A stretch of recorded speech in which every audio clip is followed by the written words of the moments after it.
Welcome back to Derailed. I'm your host, JJ Lahey, here with my esteemed co-host and just all-around good friend, Jake, the draft robot, Schyvinck. We are so blessed that you guys tune in week after week to this super fun 2.5 hours of goofiness that we do. Episode 100. This is crazy. We've been doing this, Jake, for 100 episodes. So this will be our 101st or 102nd live stream we've ever done together. And I just can't believe people keep tuning in to listen to us. We talk about the Packers, talk about the NFL draft, Northern College football, Godzilla, you name it. We do movie rankings. I mean, come on. It's so much fun. Honestly, the main reason we do this is just because you and I just have a blast doing this. It's just fun. And we would do it if nobody was listening to us, probably. Just wouldn't live stream it in that case. That's but true. It's ridiculous that so many people. We have groupies. Like, you guys show up Technically every yeah. single week just to hang out with us for 2.5 hours. You guys are here for redacted energy. I always wonder, there's some people who were not here, 50 episodes ago, and probably wonder why the heck we call this redacted energy. It's because they don't sponsor us. All right. If they want their name on the show, we would love to take their ad revenue and prop them up and pump them up all the time, but they don't pay us, so we can't tell you the name of the brand. All right. That's true. I can appreciate all the delicious flavors they have, but their logo is not getting on the show until they pay us. Okay, Chris, you weirdo. You weirdo. We got some fun stuff cooked up today. We're going to celebrate the win over the Giants. We're going to talk about what we can take from that, looking forward, apply it to the upcoming game against the Vikings and the rest of the schedule. Jake, I'm pretty sure we can, in honor of 100 episodes, I think we can hand out some free mock drafts. I mean, it's a birthday celebration. I guess, yeah. Y'all don't have to pay for mock drafts tonight. Now, if you love the show and you want to financially support us, we'd love that. Venmo, Cash App, we got it all. It's Derailed Football. I do want to say to the people who are not watching live on YouTube and you're either watching it back later on Spotify or listening on your favorite podcast app, would you give us a little birthday present by going to derailedfootball.com? That just sends you to our YouTube page. If you have not subscribed, just go ahead and subscribe. You don't have to ever check us out live. We would love it if you would. But you just subscribing is helpful because we need to get our numbers up. We need to get our numbers up on the YouTube channel. Jake brought some hard work for us. Jake, tell the people what you brought us. So I have our top 10 moments. It was honestly a lot more difficult than I thought to put the top 10 together. Now, if you guys have one that you feel like was not included in this list, great. Drop your favorites. Absolutely would love that. Or if you just have a top 3 that you'd like to throw out there, throughout the show, I will make sure we star those when we get to that. I don't know if we're doing that at the beginning here or whenever we get to it. We'll get there in some facet, but I have the top 10. I have some honorable mentions, which I had to include because it was just way too much fun otherwise. But yeah, I'm really excited for this one. This is going to be good. I definitely think we should do these top 10 moments right off the top of the show because look, this is the number one thing people are here for. Okay. But I did want to highlight a couple of comments here. Chris says this intro beat is sickness. So yeah, that was the original OG intro. It was a good time. A lot of nostalgia and good memories wrapped up in that theme song. We did run into a lot of copyright issues with that on YouTube. So that's why we switched to the custom one that we had made. But like once or twice a year, we drag that out and just accept like the copyright strikes and deal with it and jump through the hoops that come along with doing that. Because sometimes you just got to dive back into the sick beat. Yeah. Dershel says, "Evening, everyone. This is now an Evan Williams appreciation post." Yeah, Evan Williams came up big in the most important moment. I thought that he struggled for a good chunk of the game, but anytime you come up with the dagger to kill the game, right? Yes. And win it for your guys. That's what counts the most. So absolutely. Evan Williams, slow clap. Appreciate you. Working harder than my web. Yes. You can see the frame rate is dropping like crazy. Jake, can you vouch that before we started streaming, my frame rates were buttery smooth? Like it was perfect. And then it was time to start recording, and then the frame rate went to all the heck. Yes, this is true. I don't know if it was the Mountain Dew hat. I don't know if it was adding the vertical stream for Twitter. That could be why. Who can say? But that did in fact happen right before JJ hit the go live button. So yeah, very unfortunate. But it wouldn't be derailed if it was perfectly smooth out here, and that's what we're trying to get to. Dershel also says, "I still remember the first episode like it was yesterday." So the funny thing is, like the math just doesn't math super well. 100 episodes, 100 weekly episodes. You figure that's like it's 2 years, and like I don't feel like we've missed hardly any time at all. But it's really more like 2.5 years. Somehow, the absences that we have taken have added up. For sure. But I do remember though that first episode. We had no clue what the format of the show was going to be. None at all.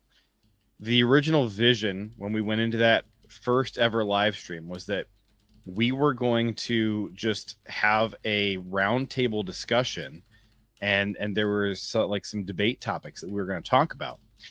And we were trying to figure out what freaking software are we going to use to record this.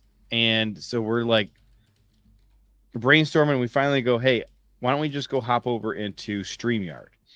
Got into StreamYard, and then accidentally, instead of pressing record, we pressed like cue it up to go live. And then we just made the decision, like, you know what? Why not just go live? Because hey, maybe one person is going to watch this and have some fun watching it. And then we'll like download the audio and post it. So we just go live, and like a bunch of people filter in, and we just start talking with them. And the conversation that we're supposed to be focusing on the topic keeps getting derailed.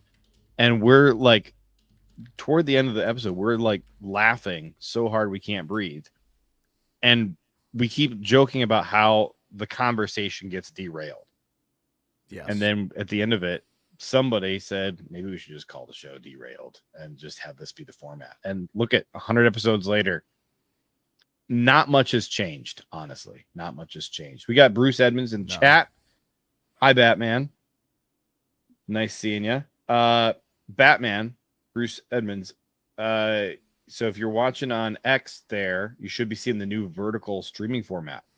What do you think? Does it look good? Hopefully it looks good. Don't mind me. I'm just making sure I've typed up everything correctly here as we get to our top 10. So yes, Derailed, I remember the episode 1, and that's going to kind of be in the honorable mentions about what we called it. What I remember very much like this is structured. This will be good. We'll round robin it. This is totally fine. And totally the plan. Yeah. And it was super structured for the first one. 5 minutes. Where did we get to? Episode 8 was the first one that had a derailed thumbnail, but it was most certainly not the first episode that got derailed. So that was cool. I encourage you to go watch some of the older ones. I have the highlights here. I have some of them that I think are absolutely ones you should be checking out. But there are so many that like you can remember like certain moments either at the beginning or just like certain terms or certain jokes. All of that was considered for the top 10. But you're gonna have those moments. You're gonna be like, oh yeah, I definitely remember that. And that was what was really fun about putting this together. So do like Jake's saying, go to derailedfootball.com. It's the quickest, fastest way to get to our YouTube channel. Derailedfootball.com. It just takes you to our YouTube channel. And that way you don't have to go through all the nonsense of trying to use YouTube search engine. Go there, and if you scroll down just a little bit, there's like a pinned playlist that I have that's called The Archives. And you can go back to all the old episodes from way back in the day. So there's like 46 old episodes from when we were on the other channel. And then this is the 56th episode on the new channel. You can go back and watch all of them. I went through and ported them all over. They're all there, all the good stuff.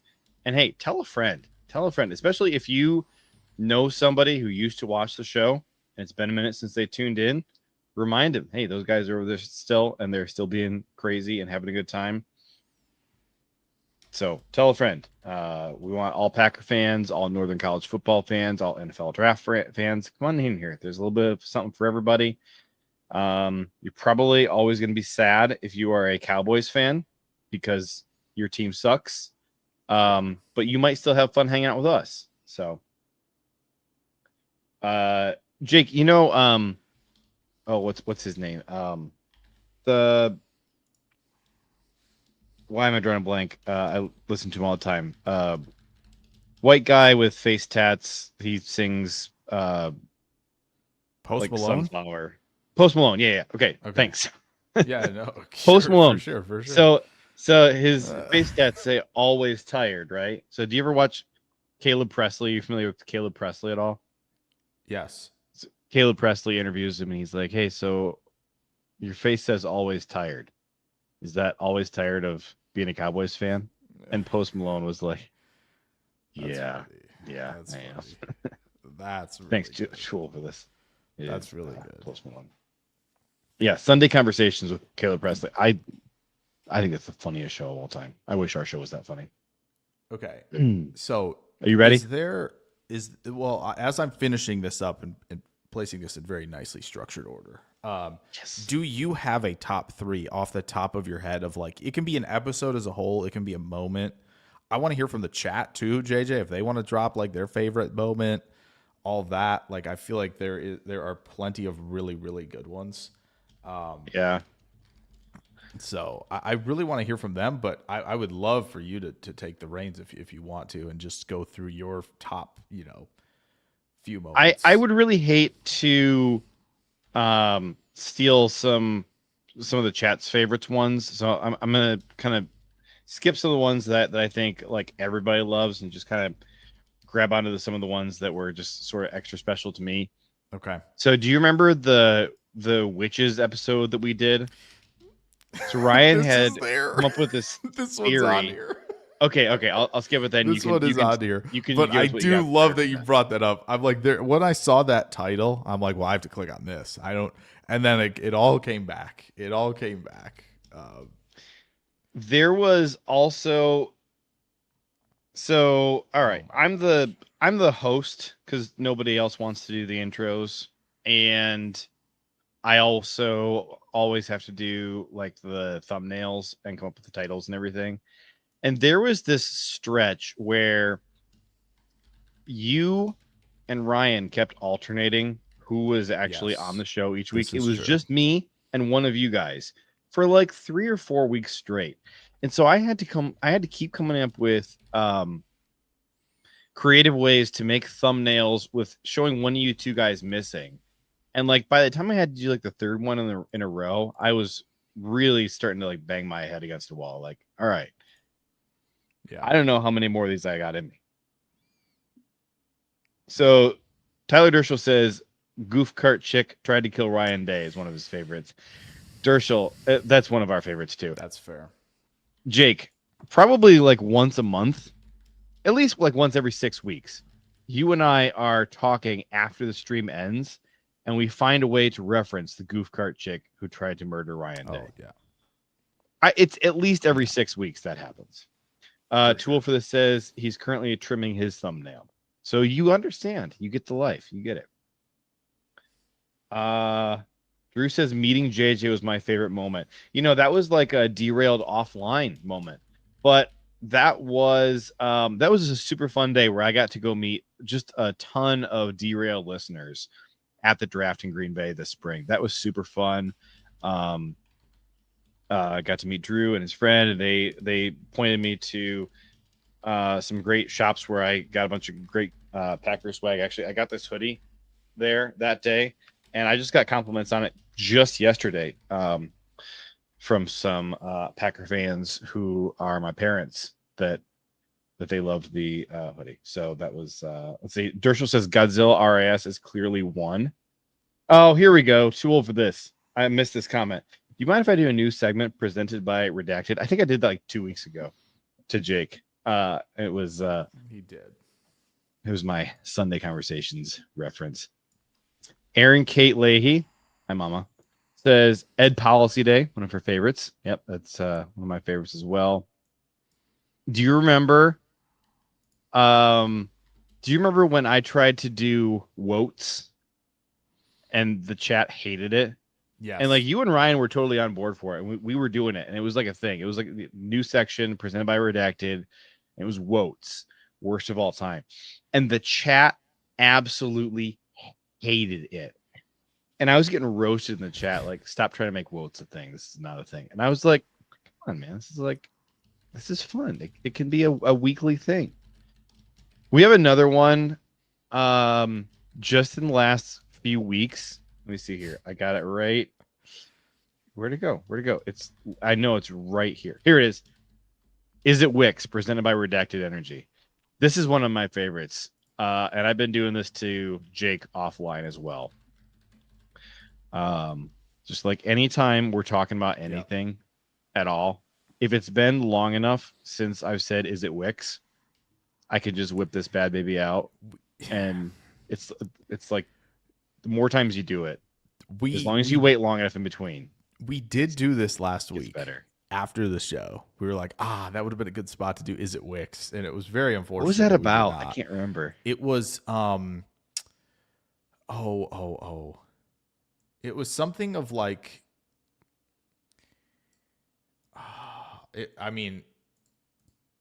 last week may or may not make an appearance on this list, but it was something along the lines of like, like mistakes made or something of like, there was a certain play I think that was like a mistake or, I think I know. It was the back-to-back drops. Were they Wicks? And the answer was no. The like kind of stab by Doubs and then the drop by Melton, were those Wicks? And the answer to that was actually no, which was surprising. Now Wicks did have one, I believe, right this past week against the Giants. He did drop one. I know that PFF kind of credited 4 drops, which I thought was like being nice to the receivers. To be honest, it felt like there were more than that in the game. And I know the first one Musgrave fumbled. Not the second time. The first one was a catch and a fumble, so it was not a drop. But man, don't worry, guys. There's I like what I'm seeing in the comments right now. Dershel says another of his favorite is Katie and Matt Ramage. That's just a legendary moment. Another one here. Drew says the Redacted Energy logos were great. So I pulled up a couple of them. I couldn't find the Bears one, but we have. Oh, I gotta take the comments off. It's covering up. One flavor of Redacted Energy is the Vikings empty trophy case. And then we have, of course, the classic cheese and Packers. Best flavor ever. Yep. and Crying Lions. Warning: choking hazard contains kneecaps. I don't. Oh, I that's could good. not find the Bears one. I'm not sure what I did with it. I know I have it somewhere. It wasn't good enough. It's still scrambling in the pocket and not playing within structure, I think, is what's happening with that can. You can't contain it, but it's not playing within structure. It's, it's just kind of being more annoying than anything else. It's still stuck in 1985. Too Old for This was the one who drew the original, and then I was able to use AI to enhance the drawing, and then we made a bunch of different flavors off of it. So he says he still has the original of that drawing on his desk. Love it. Love that. Okay. We've done enough. All right. I think we're ready. Around. I think we're ready. Ready. 22 minutes in.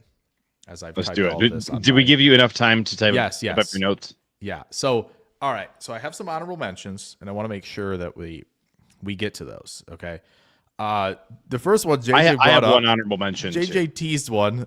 It was the witches, which I think is hysterical, by the way.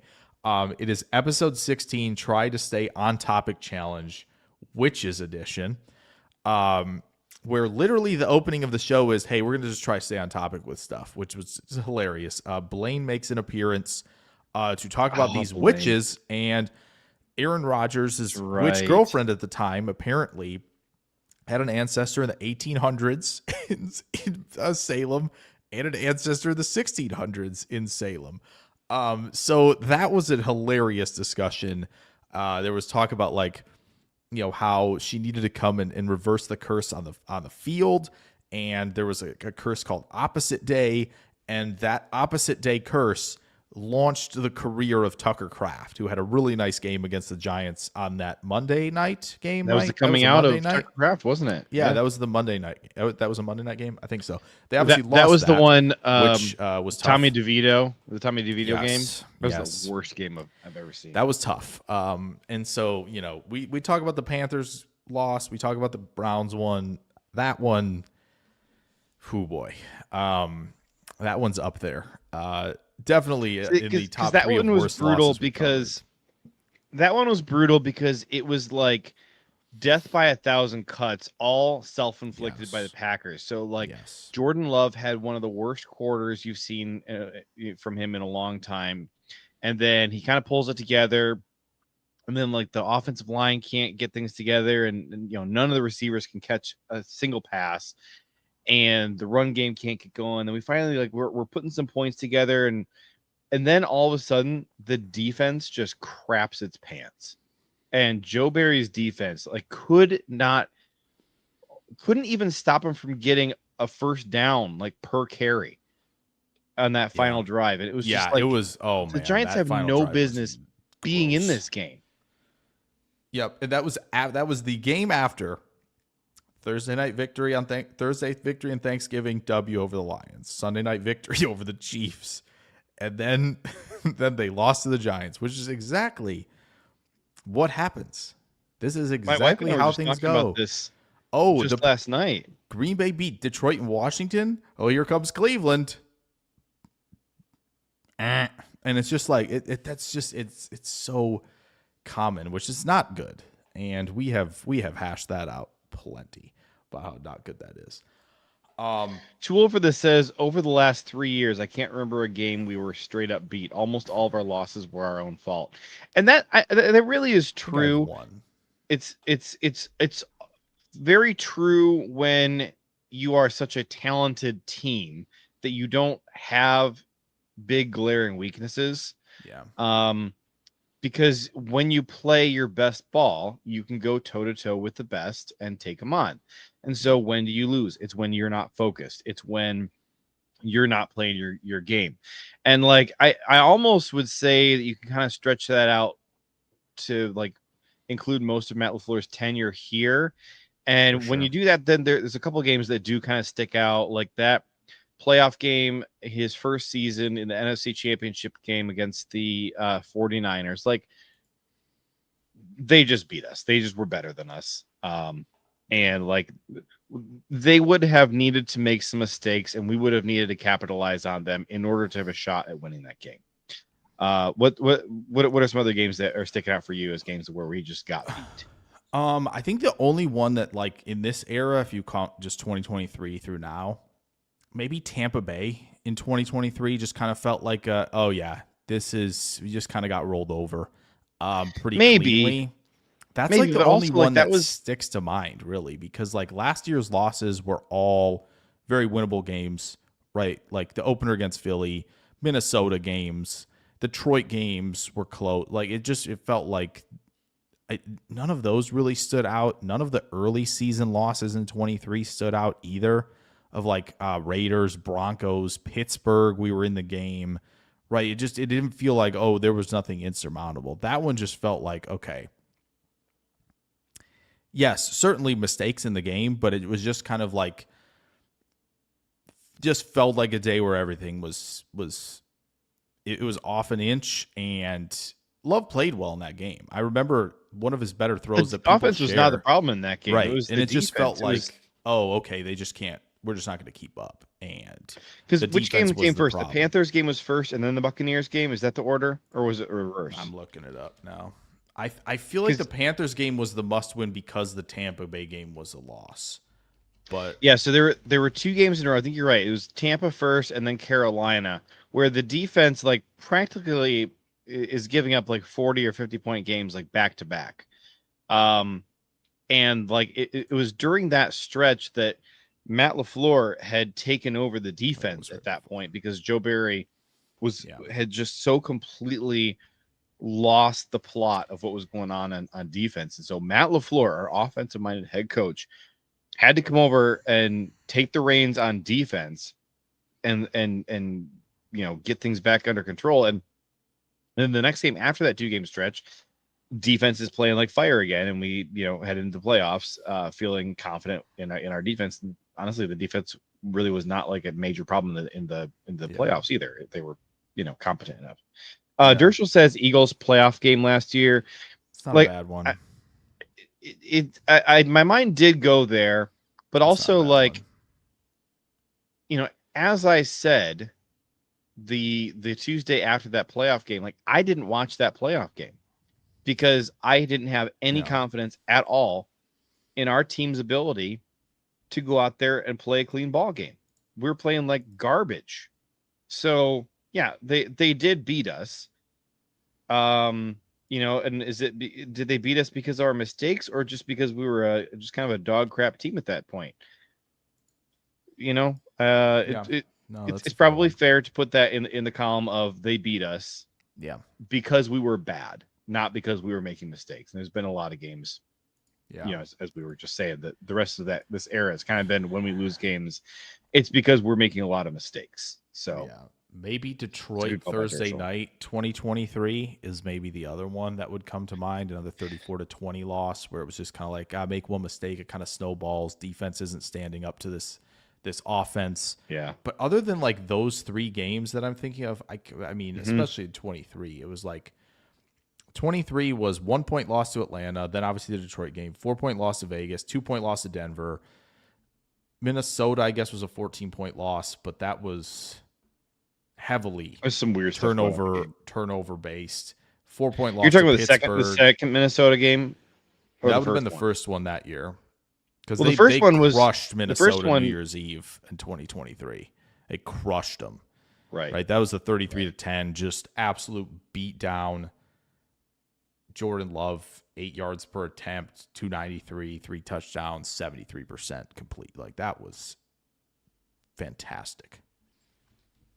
I crack up when I'm looking at these and it says like no views, because these are just like the recordings that were just uploaded later. The views are probably makes it look like there's nobody who cares about our channel. The views are probably Why did you guys stream mine, for 2 hours? Honestly. Like if you look through, some of them are like I definitely viewed the Witches one and the one after it as well. Because of the title. Our views up on these old episodes in the archives, because the title after this Witches one was pretty good too, and I'm like, I need to check this one out. Matt LaFleur on probation. Yeah, so I definitely looked through that one to see if fantastic any good. Not to toot my own horn, but look at that. That's a Look really at that good report card that he got there. That was a really good one. Okay. The next one on my list is the introduction of Coulson Yankoff, pre-2024 NFL draft. Episode 32, Cat Litter Draft Memories, Yankoff and Escaped Chickens. Phenomenal gosh. Title, insane episode. I would encourage you to listen or watch that one as well. And too old for this is cousin. This is when I had like a dozen and a half baby chickens in my recording studio that they just lived there because it was too cold outside. And that was the only room they could be in. And so the whole time, every time I'm doing a live stream, if you listen, you can hear little baby chickens peeping in the background the entire time. And by the way, Coulson Yankoff recently mentioned on the Ringer Fantasy Football Show on their Sunday episode, and they were like, that's a real person? Like, blah, blah, blah, making the jokes, obviously, that you would make about that, right? And I sent them an email. I can't wait to hear if they read that on one of the shows this week. I sent them an email. I'm like, hey, my buddy and I would do this show. This guy came up pre-2024 NFL draft, and one of our longtime and loyal listeners is his cousin. So I hope that they will read that out, because that came up and I'm like, oh my gosh, you guys have no idea. We have been on this train for a long time. This is how Tool for this is finally going to get the fame and recognition that he deserves. Potentially. This is going to be his launching off point. So, okay, that one. And I don't remember what the cat litter was though. Does anybody remember how? I really don't know. I don't know. That I knew what Coulson Yankoff was on the back end of the cat episode. Litter has Blaine all over it. I feel like he must have made it. There's something going on here. Yeah, there had to have been Blaine on that one. The third honorable mention I have is just titles, right, of certain ones, because I didn't know if this one was gonna make it, and it didn't end up making the top 10. But it's a phenomenal episode, right? Oh shoot. I lost it. Where are we? It was last. This one is episode 33. Packers add a king, Kalen King, a Messiah. That's on my list. A Katana Ladapo, and an Edge, Adrian Cooper. That's on the list for sure of great ones. It's probably the least amount of effort I ever put into a thumbnail. Matt LaFleur on probation did make that list. Cocaine Bear tackles Philly cheesesteaks was on there for sure. No question. That was a great one.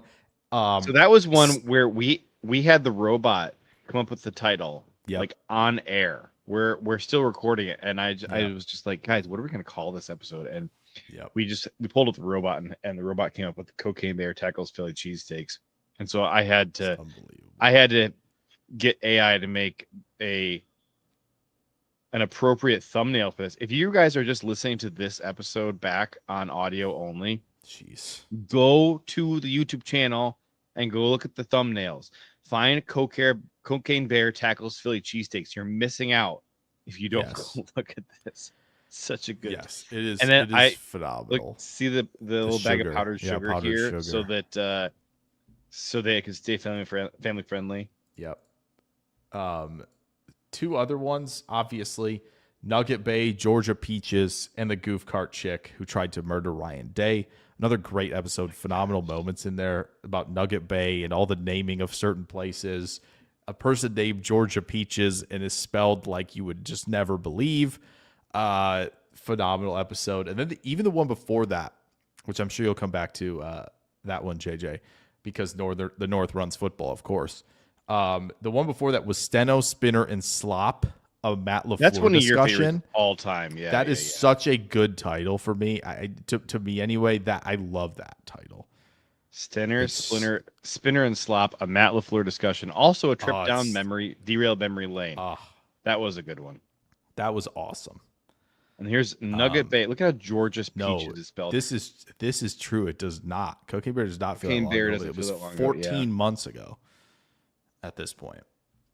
So Georgia Peaches, I don't remember what she was. She's like oh no, she was the girl who sang the anthem. Yeah, she sang, right? She sang the anthem at like the national championship game or something like that.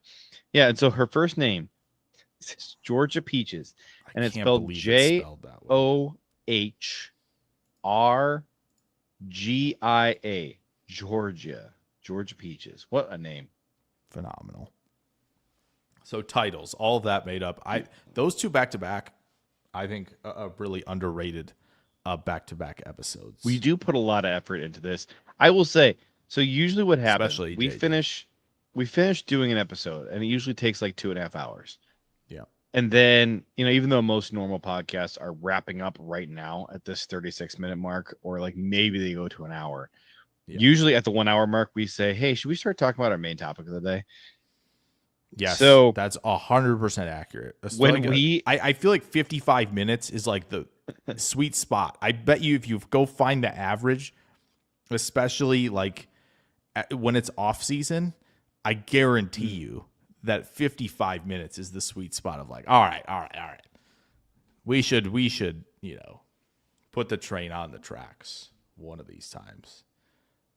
And then when we stop recording at that 2.5 hour mark, we talk. I always ask Jake the same question. I say, what should we title this episode? Oh yeah.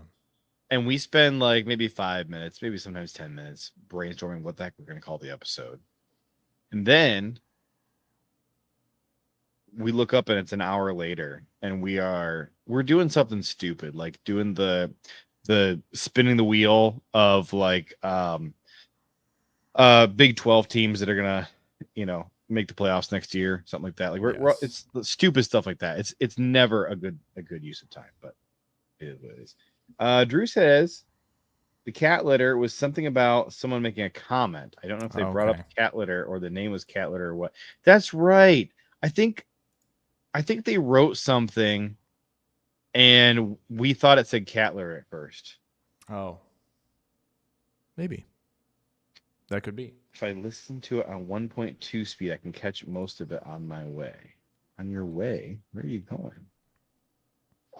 You guys were rating comments. Rating comments. Oh. Ooh, that sounds like a great episode. We should do that. Man, you know how much we have to watch for that? That will be a lot of going back, but that would be interesting. A tier list of all the comments that were made of the best of the best. Well, I can already tell you which one would be the best comment of all time. The goof cart chick who murdered Ryan Day. Yes. Or tried to if we were rating titles for sure. Yeah. It came from a comment though. That came from a comment. That's why we titled it that. The goof cart. Oh. That's why it's goof cart, because somebody in the chat, probably too old for this, tried to write golf cart and said goof cart. That's right. Like, did you guys see the goof cart chick who tried to murder Ryan Day? Oh my! And we couldn't stop laughing about it. A year later, we're still laughing about it, and we had to title the episode that. Oh gosh. All right, what's your next one? Episode 40 is in an honorable mention. We did those wheel spins for like you have to put these blind ranking of teams, and I had some little ESP during that of when we spun. JJ was saying, all right, how do you rank these teams for the next like 3 years? Right. And I put the Texans at 2 because I said, oh, hey, I would like the Chiefs at 1. I'm saving it for the Chiefs. And that's what it was. Is it not 40? Maybe it's not 40. It's probably around that same time, though. I bet it's around the same time of year, though. It's not. Oh, maybe it's 36. I think it's 36. I bet it's 36. That could be 37. We did ranking terrible quarterbacks on the wheel. And that was with me not on it. So yes, I saw the wheel already. Okay, it's episode 36. I'm sorry, it's not episode 40. It was just there. There we go. It was here, and we did it. And I basically was like, all right, I'm saving. Yeah, so this was the first one. That was yours, how you ranked them for the year. And here is where I said I'm saving it for the Chiefs when I put the Texans at 2, and the Chiefs came up immediately afterwards. So, and I think there might have been something else of like, oh, the Bears are going to come up here, and I get to put them near the bottom, which I think also happened. So that was a like little bit of ESP moment there for the folks.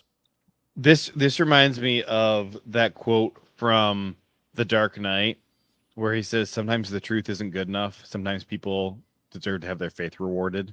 Yeah. Like your faith was rewarded. It was deserved. It Drew says the wheel was fun. We're almost certainly bringing the wheel back again real soon. I actually think we did that in the summer, this past summer as well, right? So this was 24. But the beautiful thing with the wheel is you can do so many different types of topics in the wheel. So we should bring the wheel back. Drew said, I think I've literally seen every episode. Well, so that's like 300 hours of content, 250, 300 hours of content. I don't know if I'm amazed that Jake and I can listen to each other for. It's hard for me to listen to myself on these, but I did. I guess it's hard for you to listen to me. No, I don't like listening to myself, but I powered through to find some of these. So yes, that is episode 36 ESP on the wheel, not 40. Just to put that out there again. Episode 81 in the honorable mentions, because enriched uranium was born in a tier list. Gosh. Okay. There was no question that we were doing this one in the honorable mentions at the very least. It was in where do you rank Jordan Love, Matthew Golden, and company, and built out the tier list. And you can even see the tier list on the thumbnail.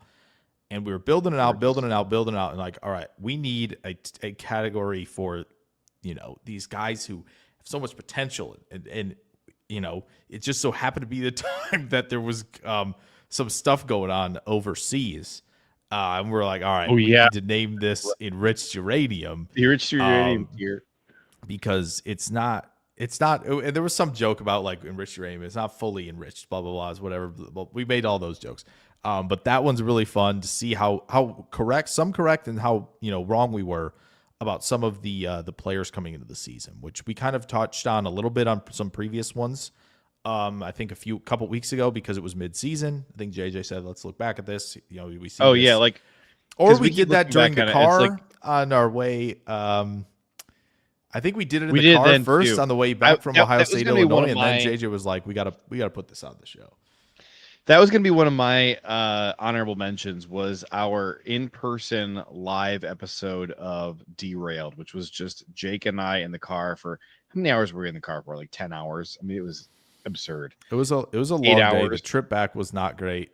Went to single lane a little bit. So it was probably like 3:15, 3:20 at least on the way back, which if you're making that drive, 3-hour drives, you can listen to most of the episodes. Not all of them, but most of them you will finish in 3 hours. If you're wondering what it sounded like in the car, might be in the top 3. I don't know. If you're wondering what it sounded like in the car, just pick any random episode. Just any pod. Podcast, and it's exactly just any pod is a guarantee. All these comments about David Carr. Carr was on the Adam Huddle's comment on Carr was on there when you showed the screenshot, when you had the episode paused. Oh, so that's why that came up. Big David Carr fan. That's right. I think it was Derek Carr, but yes, David Carr also an interesting character. I did put episode just narrating himself. He's just narrating his own evening here. What am I looking at? It's AFAM looking at this show in 4D. Did you see, by the way? Was struggling, trying to figure out about the road ahead. We somewhat try to avoid talking about politics on this show, but there are times when political references and football go together so well, and agreeing to pay tariffs on our Canadian quarterback. Dang it! Absolutely a top 10 moment. Well, it was last in the honorable mentions, but that's an elite joke, by the way. Hand in hand with that. So AFM's talking about this show being in 4D.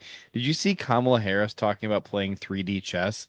And it's like, no, chess is certainly not played in 3D. You could say it's played in 2D maybe, or like it's really played in like it's played in at least 4 dimensions, maybe 5, because there's your third dimension is like time, and your fourth dimension is like the possibilities, which absolutely applies in chess. It's like, yes, like the only, you pretty much can only say that chess is not played in 1D or 3D. But otherwise, like 2D, 4D, 5D, even 6D, all applicable. Anyways, so but yes, the running bits of the tariff one's really good, and that will continue. The redacted energy, of course, a great running bit that we continue to have. Ed policy, always, obviously. Ed policy days. Every episode that thing's running. It's just so good. And then, well, I mean, literally, we end every episode saluting Ed policy. Yes. So yes, it really is the greatest running joke on this show. Ooh, wait, what is this? What is this? Drew says, ever played Nightmare Chess? What is Nightmare Chess? I don't know, but I'm going to look it up. I'm definitely.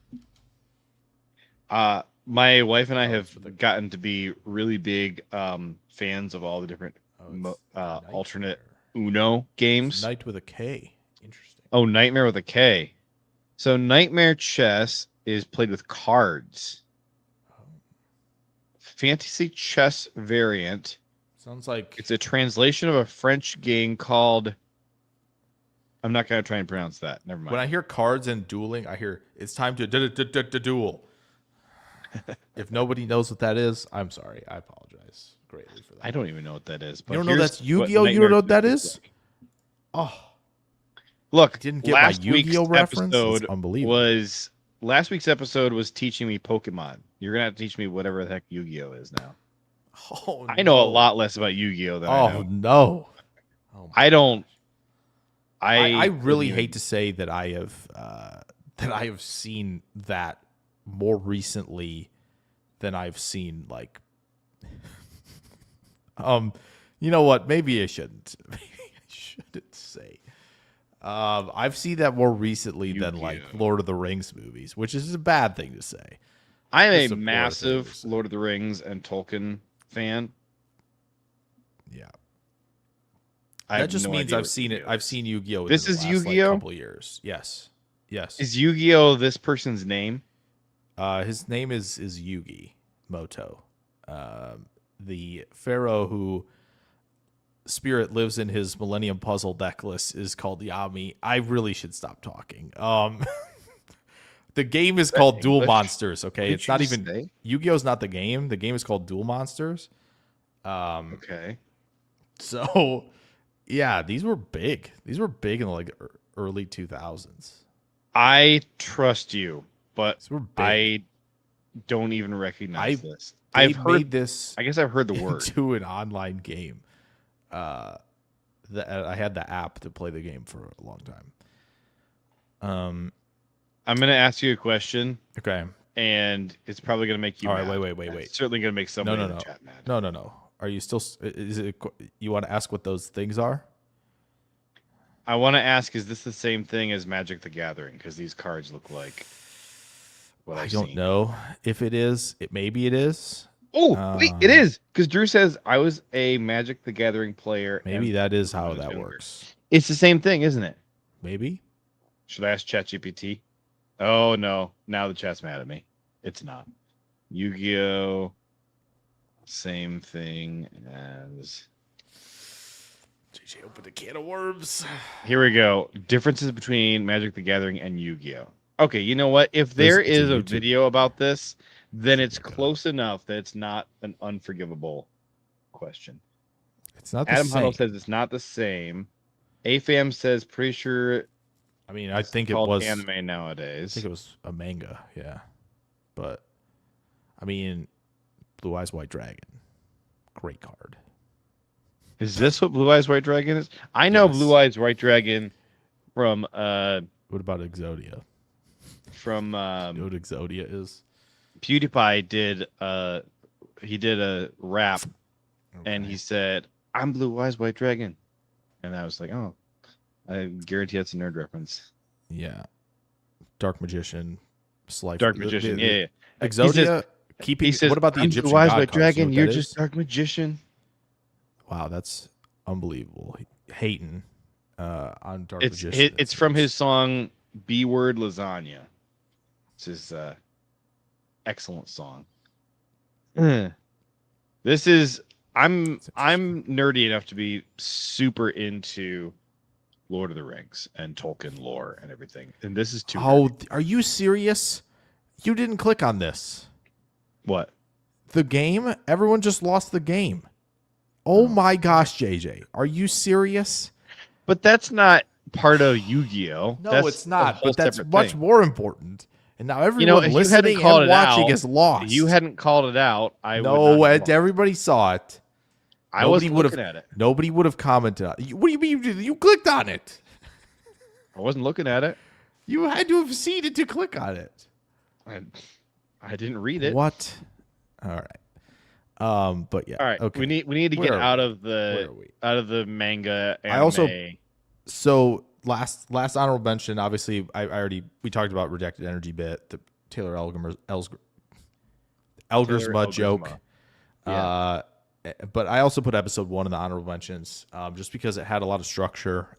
It's not even you guys listen to that one and then listen to like 2 through 6, and you'll be like, all right, what happened? I've never gone back and listened to this one again. You haven't heard that one? Should. By the way, about Wicks, Brooks, Watson,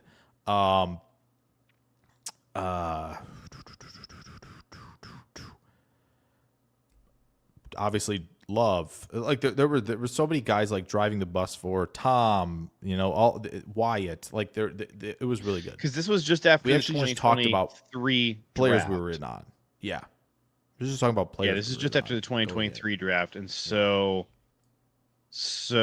yeah, we were all high on our various players that we thought were about to break out. It's a good one. Dershel has a great topic for us for a future episode, or maybe this episode later. Greatest movie trilogies of all time. We may have to do that. Oh, we got to do that at the end. We're doing it today at the end of this show. Yep. Let's do it for episode 100. I love it.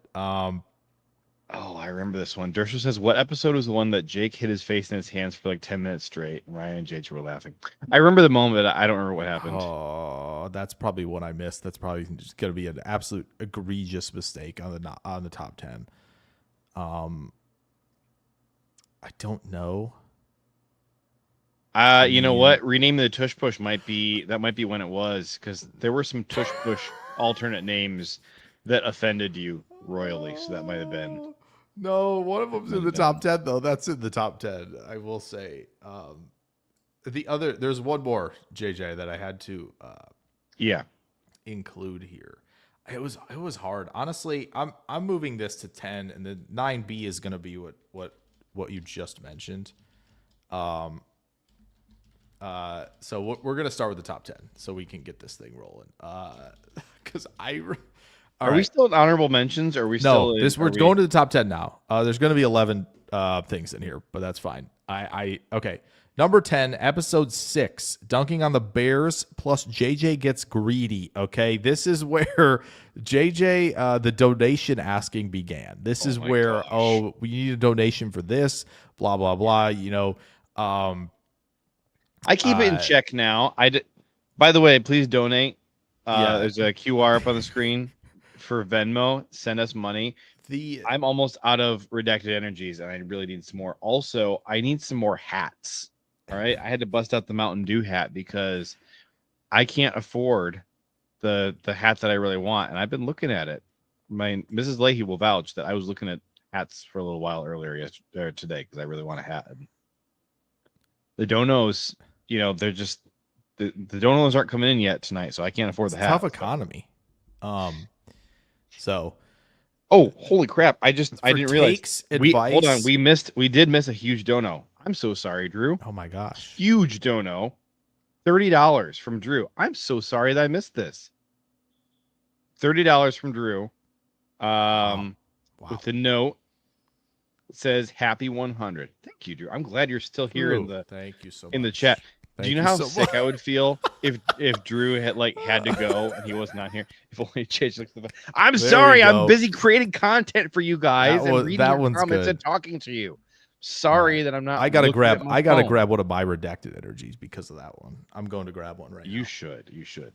All-timer moment, by the way, was when Jake picked me up from the airport and he had a redacted energy right there in the car for me, one of my favorite flavors.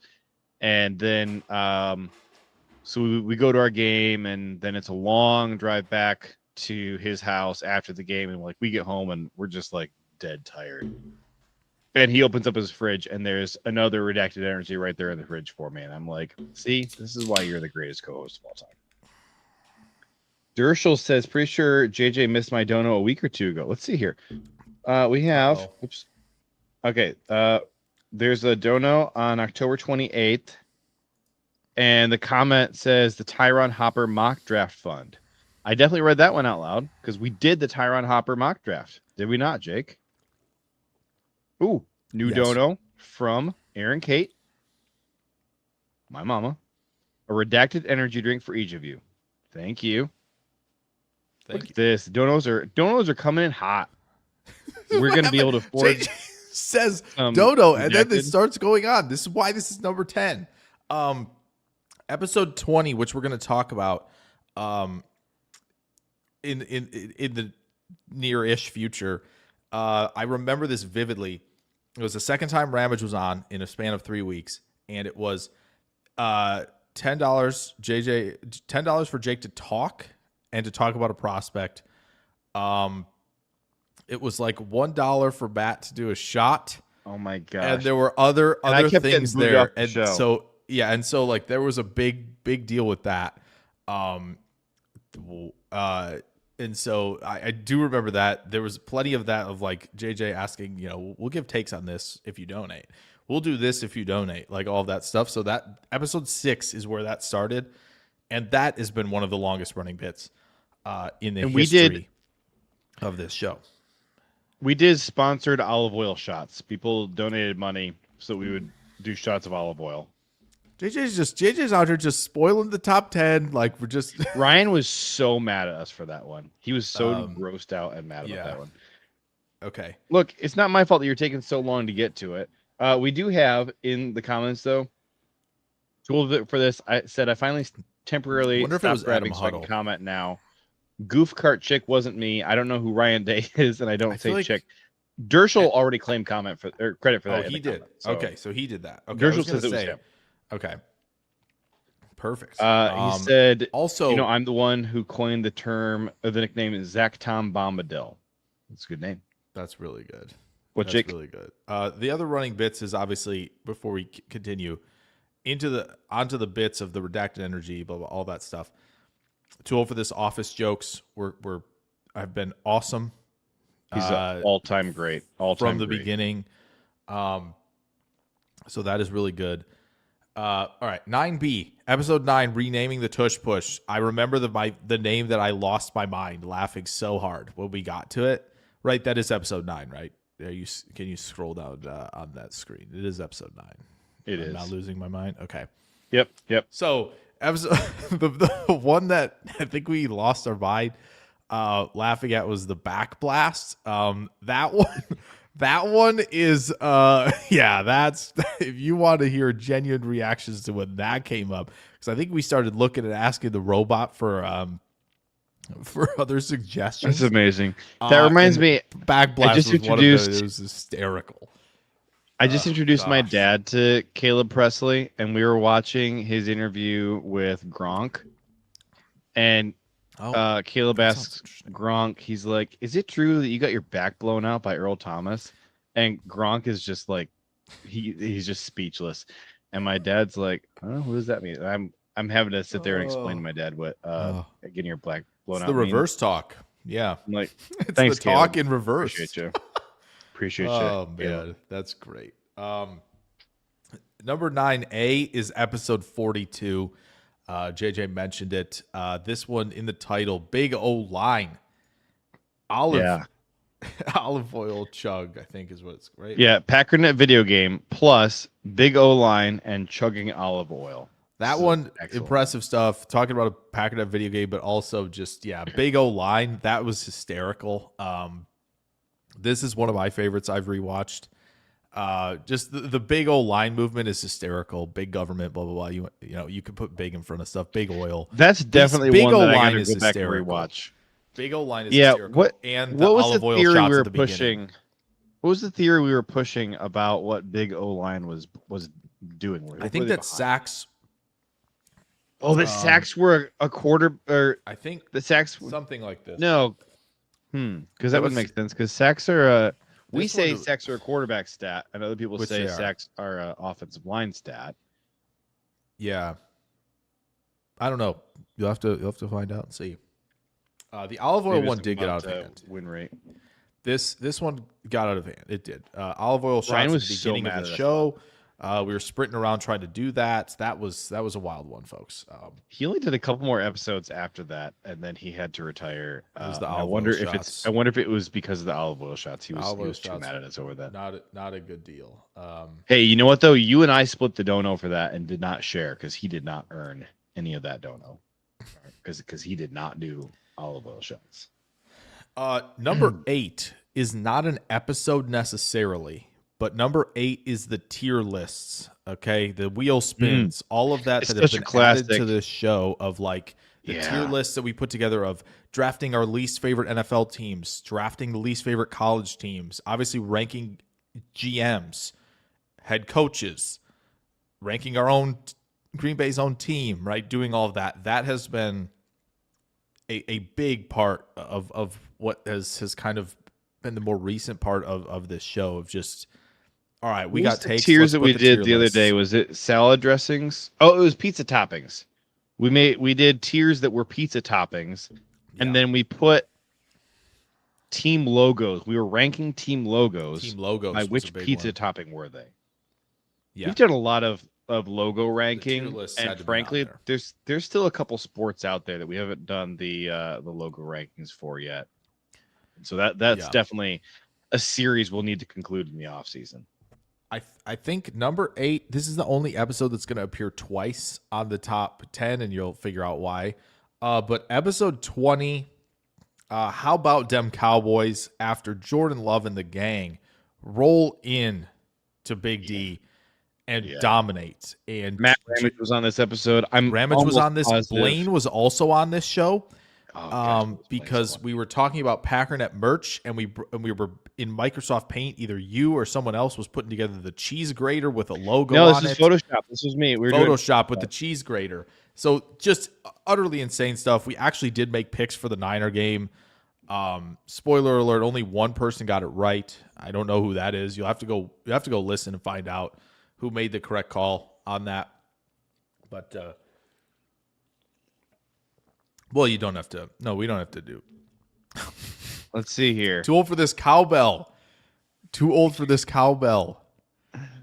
Oh my gosh. Yeah, so there you go. Much crap on my screen. There are some picks for that game. Look at the cowbell. It's amazing. The cheese grater cowbell. Yep. Did you get? Man, that's what I'm talking about.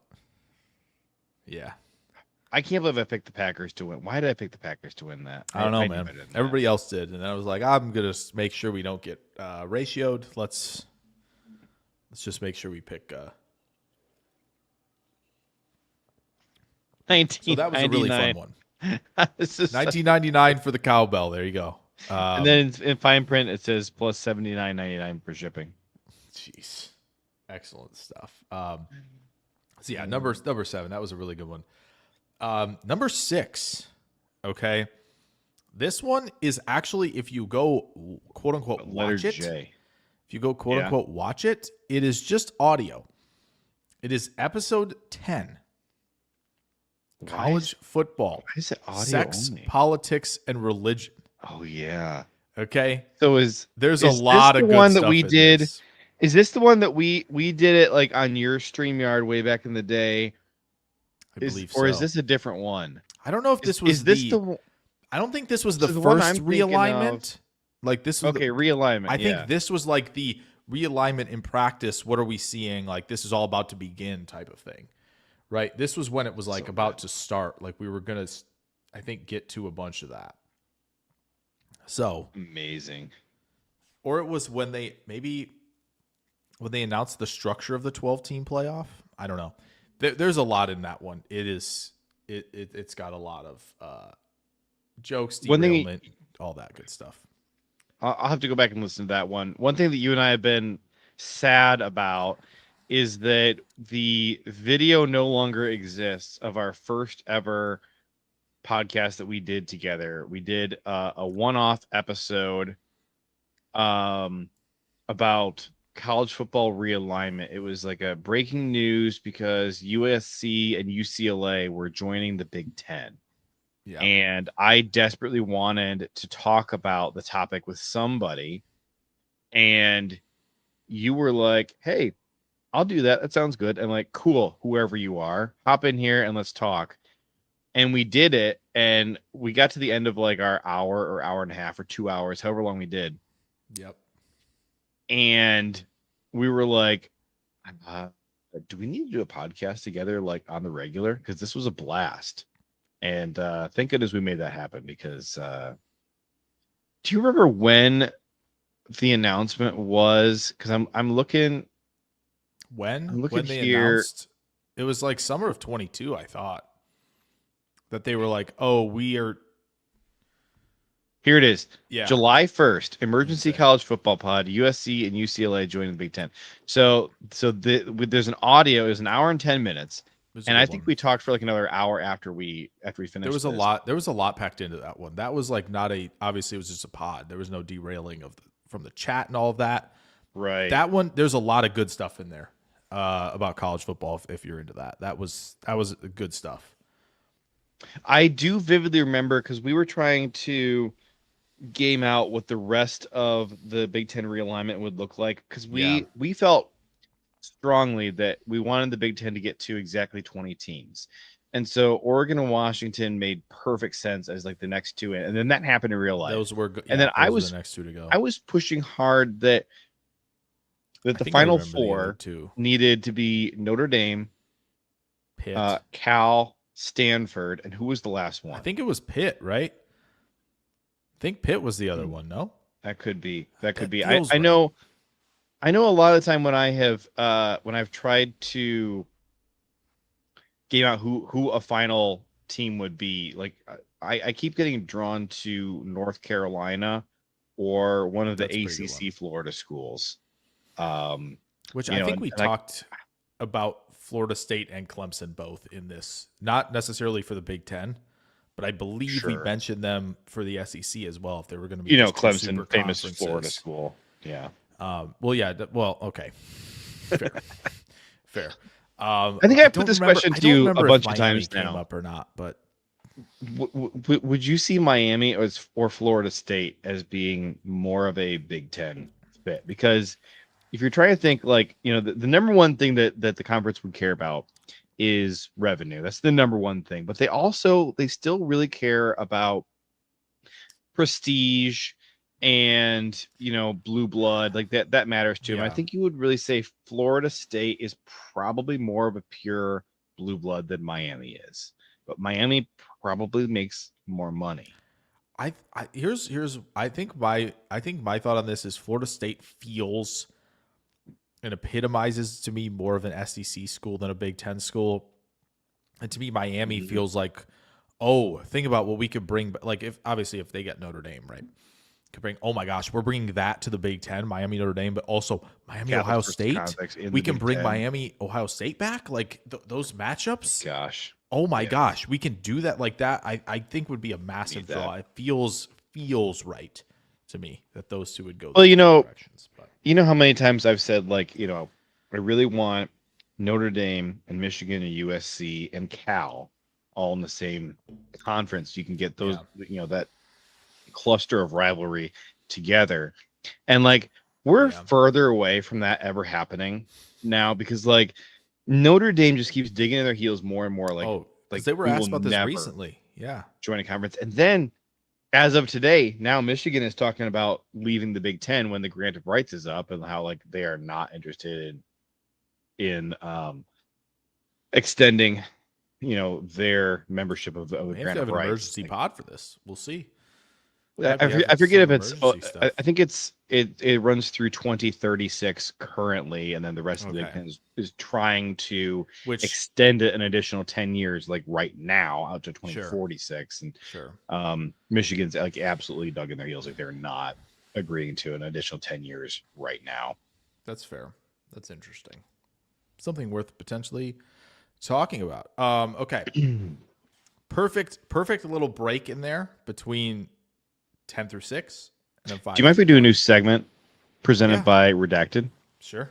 Let's. All right. This segment is called "What's the next thing on our top 10 countdown?" Okay. Great sponsor, Redacted Energy wants to make sure we get to. Okay, number 5. The most recent possible memory. Episode 99, Crashing Out. Oh my gosh. I got comments about this and messages about this. Did you? So Crashing Out, Tiger Shanks, migraines, and teaching JJ Pokemon. Yeah, I got some messages about this of like, man, I don't think I've heard you this upset, talking about a game. And I mean, this was, JJ kind of, put it out there Tuesday morning of like the DMs Jake is sending me right now. I can't. The DMs in the Packers draft Twitter chat are, I think there was a eat your vegetables tweet that someone shared. And I went all caps. Josh Simmons would also be eating your vegetables. I was losing it after that game. When I came out of the studio, my wife says, "So I thought you had a migraine." I'm like, "Yeah." She's like, "You were yelling at the top of your lungs in there. Are you sure you had a migraine?" I'm like, "It made the migraine a lot worse, man." Crashing Out. That was, and by the way, thumbnail, honestly, it's so good. It's so good for this one. Also, JJ, not to get off track, because obviously we're going to do that anyway. That's the number 2 most viewed. Crashing Out is? Yeah. On the channel. It's number 2. Holy moly. Yeah. That's wild. It has passed potentially another one on the list, but man. Holy moly, that's high. JJ, that was like at that the next morning, it was like really close to that number. Now, I mean, we would have to go trade for another Hall of Famer to surpass probably our highest viewed of all time. But the fact that that's the second highest viewed of all time, that's wild. Yeah. That's wild. It is. Okay. Dershel number says 4. What is number 1. We're going to get there. I think you mean who is number 1, Dershel. I think you mean who is number 1. Do the celebration. Number 4, Matt Ramage. Great guests and other guests too. We've had Mike and Brian have been on before. When JJ had to step out, we did a little draft episode. Iowa Joe. Joe is saying we need to have him on. Is upset that we haven't had him on yet. I need to interview you a little bit, Joe, because I didn't vet Mike well enough, and I let Jake bring a Wolverines fan on my podcast to spout propaganda. So I need. Hey, just remember, I also brought him on. Like, so if I thought it too, right? I know they're number 1 for you in most hated teams, but they're up there for me as well. And so I still committed to. How long ago did we do our most hated teams? Because we already looked at that. That was episode 35 or something. No, I think it was like 60. Wait a minute. Oh, this is horrible. Look, it was. Oh, look at this. 1, 2, 3. It's like and just 4 episodes later, we have a Michigan fan on the pod. It's like 61 right or after 62. It's horrible. We might need to add the numbers back in the titles, because I'm like counting backwards from 100 and like doing all that. Yeah. I had to like double check myself. So the ones that were on the previous channel are numbered. Yeah, which is nice. And then maybe I should go in and add the numbers. I can also do it too. But yeah, that was nice. I had fun making this thumbnail though. Hold on, where is it? Right here. So this one, because you remember I was talking about how I had to make all these missing person thumbnails. Oh yeah. For the episodes that you and Ryan were missing. Yep. And so I had fun finally putting myself into one for the first time. This is the only episode of Derailed in show history that I did not make an appearance on, including the one where I had the flu and the one where I had the migraine.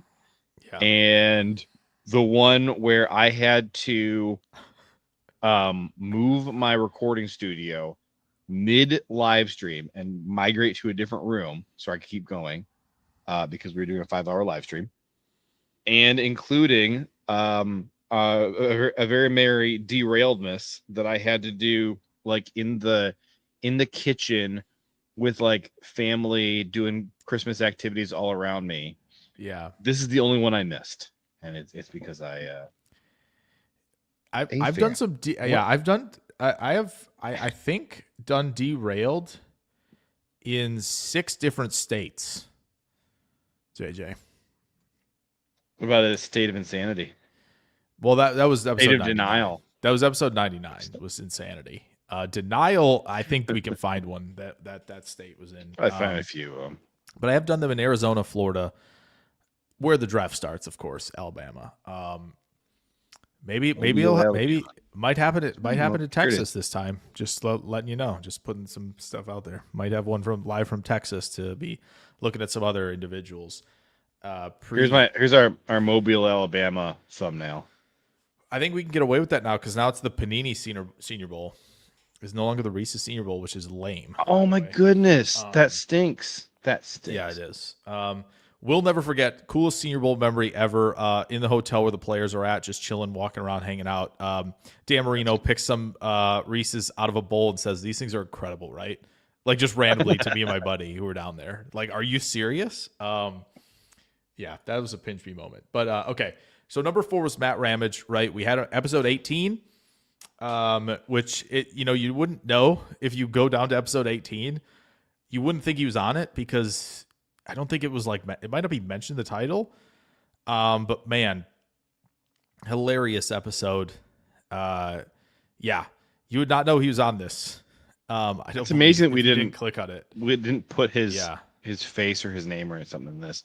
I know. Yeah, look, there he is. Look, he's right off the bat. Also, can we pause? Studio. Can we pause really quick and scroll down to when this President was? Malik Neighbors. Yeah, we need to talk about this. This was I think this was before the playoffs in 20. This was 5 months before the NFL draft. I'm claiming the president of Malik Neighbors fan club forever. Okay, I'm claiming it forever.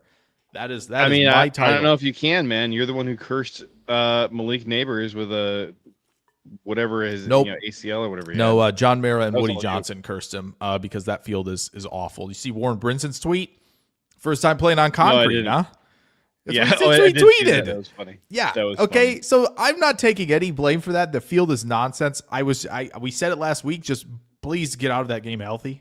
Beg. Yeah. I'll take a loss if everyone's healthy. And of course now Josh Jacobs is banged up because his knee hit concrete. And they'll never fix it because they're dumb. Oh, except for when the World Cup's coming here because they don't want people to get hurt. Right. That was egregious. The sport that you have in your country and your country alone. You don't care. Okay? Put America first in my butt. Anyway. Not to get political or anything. Okay. Not to get But yes, this episode 18, I was horribly ill for this episode. And I will say I barely got words in. Matt Ravage came on 2 episodes later and apologized for interrupting me a bunch. And I basically was I didn't want to talk. I was like, you could even kind of almost see my face right now as we're starting the recording of like, usually when we start the recording, you could tell I'm kind of like a little more upbeat, ready to roll type of thing. And that one, you can immediately tell like, oh, something's wrong. Death warmed over. Yeah. You'd be like, oh, something's wrong. Is he good? And so no, a lot of great laughs. The Katie joke made its first appearance. That was unbelievably hysterical. I kind of forgot this is the one. Yeah, I think this is the one that I had my hand. I think so. I think I have my face in my hands for like 10 minutes laughing so hard. So episode 18, hilarious. He was on for episode 20 again. That was really, really fun. And he was on for episode 93, pre-Dallas Cowboys game this year, which was a blast as well. Talked about baby oil in that one, and that made the title. So, 18, 20, and 93, ones you should absolutely rewatch. 18 especially. I don't think there are definitely videos that are entertaining and funny where you kind of like smirk or chuckle a little bit when you're watching it. There are certain videos and certain channels that I watch where I am dying laughing, and this is one of them. I promise you. This one, yeah. There's a moment where we just utterly lost it, and it was incredible. So yeah, there are very few things, even especially my own content, where I'm like, oh yeah, that's hilarious, type of thing. Like in the moment, it's funny, but when you're watching yourself laugh, you're kind of like, oh, that's weird. This was one of them for sure. So definitely check that out. Okay. Top 3 now. We're getting serious. We're getting real serious. I'm clenching up. I'm nervous. Do you have a prediction for what the top 3 is, JJ? I should think just put it in your mind. I think put it in your mind and see if you have all 3. I think just come up. I with think them. I know I'll what give you a number second. 1 is. Okay. I think number 1 is a no-brainer. I think I agree. Number 1 was a no-brainer for me.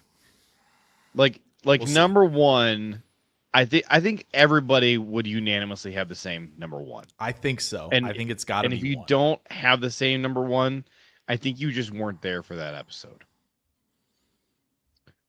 Well, like I don't even know maybe what we else don't would agree. be in the... Maybe we don't agree.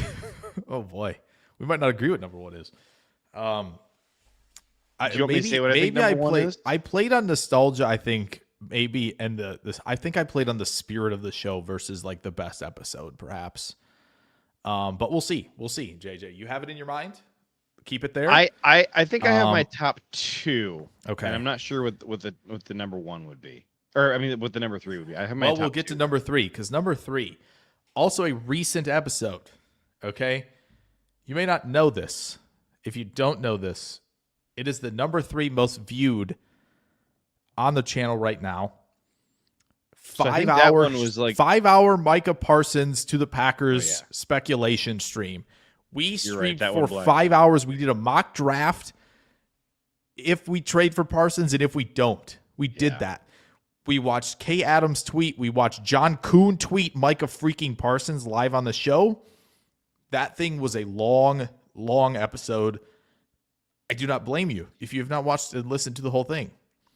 But I'll tell you what, that was a lot of fun debating, is this a good idea? Is it not? It was funny because we definitely you did not want to talk about Parsons at all. And like I remember Bruce Edmonds kept getting in the chat and trying to get us to talk about this was our 53-minute roster prediction show. On top of it, we didn't look at this amazing thumbnail. This is our amazing thumbnail of like Goody cutting players. Okay. Yeah. And we tried to stay on topic, and Bruce and other people kept coming in and saying like, hey, cram it with your freaking 53-man prediction. Nobody cares because is this happening? And so finally we were like, we have to do this. We have to just stay up until we know whether this is real or not. We were looking at our enriched uranium, blah, blah, blah, all of that because of these 53-man rosters coming out, right? So we were looking at that. And so if you go to about 2:36 in the live show, gosh, that's when I think a couple minutes or a few minutes after that is when I see the tweet, and we bring the tweet up at around like 2:38. I think it is 2:38 is when we bring the tweet up from. A great episode. You're right. I think I have sunburn there also. I'm pretty sure. Yeah, when John Kuhn, look at your sunburned I'm forehead. Sunburned. Oh my god. Yeah, so I was sunburned for this one for sure. And then look at that. Yeah, so 2:38 is I think when we bring the tweet up of John Kuhn. So about 2:36 is when I'm starting to look at it and be like, "Oh, you are joking." Because the John Kuhn tweet changed everything for us, and we were like, "All right, we're not going to bed tonight." I can't believe how many people stayed on too. We were too amped. Like, I know the Twitter numbers were going crazy. We passed like 1,200, I think, on Twitter. Yeah, look at this, doing these nonsense. We're doing mock drafts at 4.5 hours into a show, man. Just to have something on screen for people while we're continuing to talk about the Micah thing and waiting I know. So that had to be. I knew it was a big trade, but did not realize how much Parsons was going to improve our defense. I mean, it changes everything. Had to be number 3, for sure. All right, so I think we got to be unanimous on what the top 2 are. Then I think the top 2, at least no particular order, it was easy. The top 2 was easy, and I think 3 through 6, 3 through 5, I think were interesting, and then I think 7 through 10 kind of rounded out. It was easier to kind of put them in tiers, strangely enough, and then put them into physical rankings. Episode 41. You mind if we do a new segment presented by Redacted? Sure. What do you got? This is called Appreciate This Thumbnail. Yeah, Hobbs just destroying MarShawn Lloyd, yes, in practice. AFAM says 5 hours energy. We needed 5 hours energy. That would have been the perfect sponsor for that. Yeah. If we could have gotten that episode sponsored by 5 Hour Energy. The big one. Number 2, episode 41. Okay.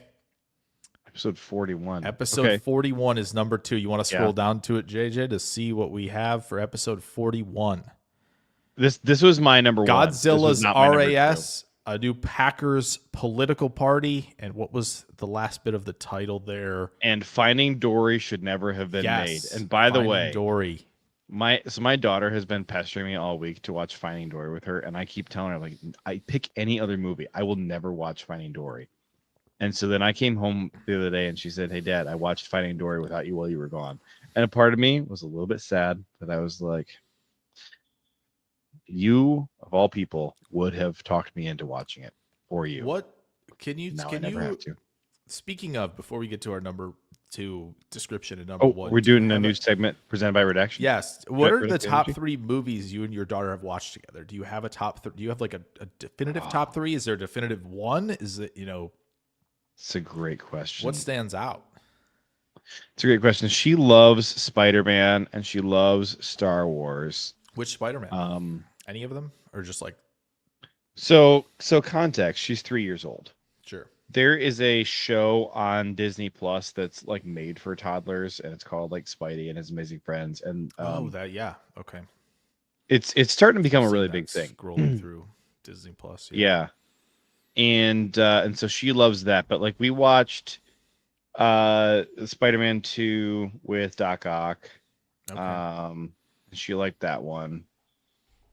There's another show on Disney Plus called Friendly Neighborhood Spider-Man. It's actually very, very good, and she likes that. I like that one a lot too. I really struggle to watch the toddler Spidey and His Amazing Friends show, so she kind of watches that one by herself. But that's fair. Dershel says Terminator 2 Judgment Day should be on the list, or it's invalid. JJ, that's fair. Tool for this says, at what age do you show her Lord of the Rings? Here's the problem. I have a guess. There's enough Lord of the Rings that is elf language, and there's subtitles on the screen that we need to wait for her to be able to read so she knows what's going on in those scenes. So, I had a guess for the age, but what age? I was gonna say like 10, 11. That's when I got introduced to it. Okay. Yeah. Definitely not. Drew said you guys should play the game 7, right? Marvel Snap. It's a card game of all Marvel heroes. I'm sorry. You said 6, 7. Yeah, I'm sorry. You hate that joke. Oh, Dershel got it in there too. I do, but someone Drew said the average out, game lasts only about 6 or 7 minutes. I didn't like it, but I do. At least from there was this one tweet I saw of like some guy goes, yeah, but this is like, here's why I like this. Everybody's included on it. It's not like a joke that feels like it's an inside one or excludes anybody. Like everybody can do this. And I was like, oh, you know what? That's awesome. So So like I'm bought in. I will buy into this. I think we said this on the show the week after we did. We went to the Illinois-Ohio State game of. We got by Bruce on Twitter because we posted the picture, and I have a jersey of Josh Ferguson, number 6 on Illinois, and JJ has a 7. So we got by Bruce there, and we were walking back to the car, and a kid in the car also got us with that as well. Yeah, so he leaned out the window and yelled, 6, 7. Yeah, so I need to do Illinois jersey. That's it's a big takeaway. Which I mean, I should get a Devin Witherspoon anyway, but that's true. You should. Do you mind if we do a new segment presented by Redacted? Yes. Is it get to number 2, please? It's called Iowa Joe doesn't actually want to be on our podcast. Dang. Whoa. This comment by him. I can't even read this. It's so disrespectful. I can't even. Whoa. All right, yeah, give us your number 1. I mean, the number 2 really quickly. Obviously, I thought you said Godzilla was number 2. I did, but we didn't really talk about it. Like the new Packers political party was hilarious, by the way. Right. That was I think was this like the stuff. birth of the whole ed policy thing? It was not. Because if you go to episode 38, we have Ed Policy Day. Happy Ed Policy Day. So we were already doing. So there's an episode before then. Yeah, I didn't include this. I would like the folks to go find. If you know where it is, that's awesome. If you don't, go find when we first made the Ed Policy. Jokes / we're gonna make a day of this. Probably a solid guess would be, or a solid clue would be whenever we started ending episodes with pictures of Ed Policy every time. Also, yeah, that Senior Bowl one that you clicked on, I was also sunburnt. So maybe you get sunburnt is a running gag as well on this one. So if people think that you getting sunburnt is funny. So what episode is that? I don't know. I can't get the thing on my 24. The two-edged sword, episode 24. That for sure had Ed Policy at the end. Like 580 people voted. Yeah, those Super Bowl. I'm sunburned in that one too. You're always sunburned. No, that's in Florida. The words of the late great Ed Policy. We did one. What? Wide receiver 20. Maybe that was the first one because I said in the words of the late great Ed Policy, and Ryan 1% of our spit out his viewers drink and voting, said, "What?" 99% going. Why are you? Yeah. Oh, maybe this was it. I think this might be it. Episode 23. I have another. SAM stands for Super Athletic Man. It might be, perhaps, but you're gonna have to find out. But in that episode about Godzilla RAS, obviously the draft was involved in it. But New Packers political party, the Cheese Party, was pulling itself together. We were doing a lot of that stuff, and then we did the Godzilla RAS thing, which is just honestly incredible. So I if you have that at 1, I understand it because it's probably the best episode. But to me, I think it didn't quite encompass everything of like how this show and what this is built around. So the spirit of it, the spirit of the show is the only reason it's number 2 for me. Okay. But an incredible episode. If you were like, all right, tell me an episode to listen to right now, That's I would like probably give you 41. Derailed. I think 41 is the one right now. Yeah, that I would say go listen to. Sure. Number 1 is the man, not the myth, the real life legend himself, Mr. Ed Policy. Signing off to Ed Policy. Ed Policy Day, episodes 38 and 82. All we need over to have it. him on someday. I want him on this podcast Yes, so bad. absolutely. Happy Ed Policy Day. We talked about, what do you grill on Ed Policy Day? Is it a week long on the first episode, the first Ed Policy Day? How long should we celebrate this? Should we just incorporate it into July 4th, right? And have it be a week? That was a phenomenal discussion. So I loved it. And then 82, we brought the heat for year 2. If you don't remember the ending of that, I recommend to go watch the ending of that, 82? of Ed Policy Day 2025. Oh, yeah. Because that was a banger. We crushed it with that. So the Ed Policy is had to be at the top of this list, period. So those 2 episodes back to back are going to get the number 1 spot. Now, an honorable mention, because I think it was supposed to be in the top 10 here, and I messed up. But an honorable mention, I didn't mention the tier lists. I think it should have been a number 8 with the tier list and the wheel spins. But the 3 of us, JJ, doing the mock drafts where you couldn't pick the same player. So, we did it when Green Bay had the 25th pick, right, in 2024. It was like, all right, you can pick somebody at 25. Whoever goes first, you can't pick that player. And then you snake around. We went to 41. Whoever got the 3rd pick at 25 would get the first at 41. So those snake drafts, mock drafts that we did with the 3 of us were a blast. That was very, very cool. If you want to go check those out and see who did the best in the range of those, that's a fun little assignment, but that was definitely should have been a number 8 with the tier lists and the spinning the wheel, all of that stuff. Just some really, really fun, cool things that we got to do over these last 100 episodes. So that should definitely be in there as well. And that's the thing about this is, you jog your memory of like, oh yeah, this should be included. Oh yeah, this. So I think, it's been quite a ride. And there's your top 10. That was a lot of fun to go through. And we still have a few like bucket list episodes that I want to get to, and like one of them is someday I want to get Too Old for This and Tyler Dershel on here. We'll do a 4-way wedding stream. crashing. So yeah.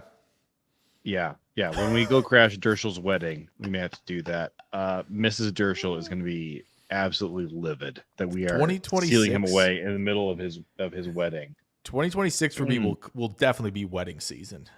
If we're actually gonna do that, that'll be like 5 weddings. It'll be 5 weddings. The reception. It'll be 5 weddings if we count that one for me in 2026. Why is you're attending 5 weddings that year? That will count as the 5th one, yeah. Okay. And I will be in I think in 3 of them. So well, you won't be in my wedding. I'm not gonna that's invite fair. We're not going. Yeah, I can't go back in time. That's true. Which is unfortunate. So yeah, but there's my top 10. I don't think I should read this out loud because I don't want probably Dershel. not. I wouldn't read it. I don't want Dershel in the doghouse. No, Dershel. No. We don't want to turn him into Brandon Ayuk his first couple seasons in San Francisco. Definitely don't want to do that. Like, you're not seeing the field. And this version of that would be you're not seeing technology. You're not seeing the phone, right? No more watching Derailed. That's what that's gonna be. We can't read it. Simply cannot. Listen, you gotta make good choices with your life. All right, don't be like Kyler Murray. All right, don't Call of Duty your way off of the marriage team. No matter what, no matter if there's double XP weekend or not. Okay. Seriously, dude.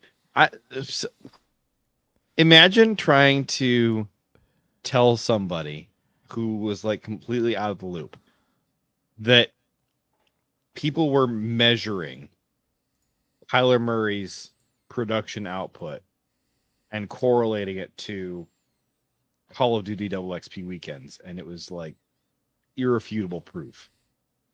Like, there's some people just out of the loop. It's like when Big Cat over on Barstool was talking about NFL fans who don't watch any college football, like getting introduced to JJ McCarthy's game and being like, what the heck is going on with this guy? And then going and checking out his college stats. And like, you never watched him in college. And so you just had no idea what he was about. And you go and look at like his Penn State stats and you're like, what the heck is this? That's what it's like. It's the ice water shock of the uninitiated. All right, there's these poor uninitiated people, and if they ever have to get caught up to speed, it just takes your breath away. AFAM says, "What did Kyler do?" Yeah, I was just telling you. So when the double XP weekends come out for Call of Duty, what year was this? 2023, I think, is when people figured it out. Honestly, it might have been like earlier than that, but 22. So he was 23. He was. People were noticing that like once a month or something, he would just play just complete dog crap football, just atrocious. And then they like went back and charted every single Call of Duty double XP weekend that had ever happened since he got drafted. And it's like, oh, this always happens. Every time Call of Duty has double XP, he just doesn't study the game plan or practice or anything. And he just like the worst possible version of Kyler shows up, and he's just like, what's the word I'm looking for? Like, he's just, there's a word I'm looking for, but he's like, you know what you said, to go through the motions of the game so he can get back to playing the game he wants to play. It's true. It's true. Now, I don't get this reference here, so the chat is talking about to Kyler. I don't know what this reference is. I don't either. It sounds hilarious though. Someone will. They will make sure. We do have Gosh, some okay. actual football questions people have been trying to get in. And there's something because of the playoff rankings that are out that we have to talk about. I saw In that the Georgia's spirit. in the top 4 for the playoff rankings. Do we want to look at this? I have no comment on this. I see this and I will not react to it. I'm not responsible for my takes about Georgia. They beat the crud out of Texas. I will say, very sick onside kick that they did. I missed the days where you could just onside kick. It was an extremely cutthroat, like 11 minutes of football. Yeah. I'm gonna try and accurately recount what happened. So the ball is on. It's at like Georgia's 35-yard line, and it's 4th and 4, I think. And Kirby Smart, who does not call plays for offense or defense, and is therefore 100% dialed into game decisions and talking to his players and being the driving force behind everything his football team does, which I commend, and which a man named Ryan Day, tool for this, took inspiration from with great results, and Matt LaFleur should take inspiration from. Yeah. Kirby Smart decides to go for it on 4th and 4. Then they convert. At this point in the game, they are down 7-14, I think. On that same drive, they convert another 4th down attempt. They go ahead and score. They trailed Texas? Oh yeah. I thought it was 14-3.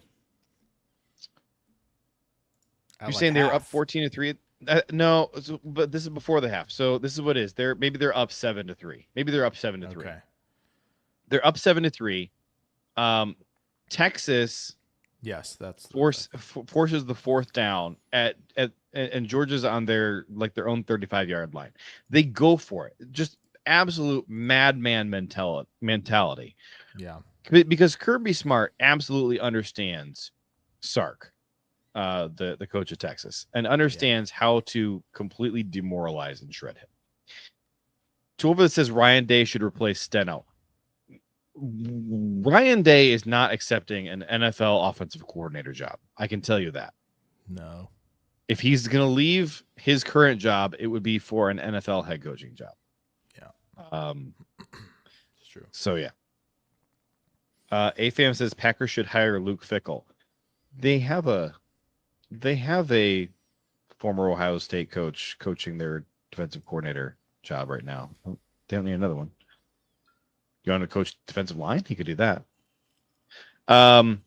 Okay, so they score a touchdown. They're up 14-3 at this point. Then they onside kick and recover it and go score a touchdown. Yep. After the half, they maybe when all this started, maybe they were down 0-3. Maybe this is what it was. So they recover the onside kick, score their second touchdown. It's the end of the half. Okay. They get the ball to start the second half. So Texas has not touched the football since they were up 3-0, and now they're down 21-3. And it's like they also, Sark's offense is completely predicated on running the ball and then using that to set up play action. They are down so much they can't run the ball. And also Georgia's defensive line finally decides to play well together for the first time all season. Yep. And I will say, Georgia being ranked 4th overall by the committee right now, I don't know that I want to rank the University of Georgia Bulldogs football team 4th, but if you want to rank Kirby Smart and Gunnar Stockton by themselves as 4th overall, I actually don't have a problem with that. Okay. I think that Kirby showed me that Georgia is capable of being dangerous in the playoffs. Yeah.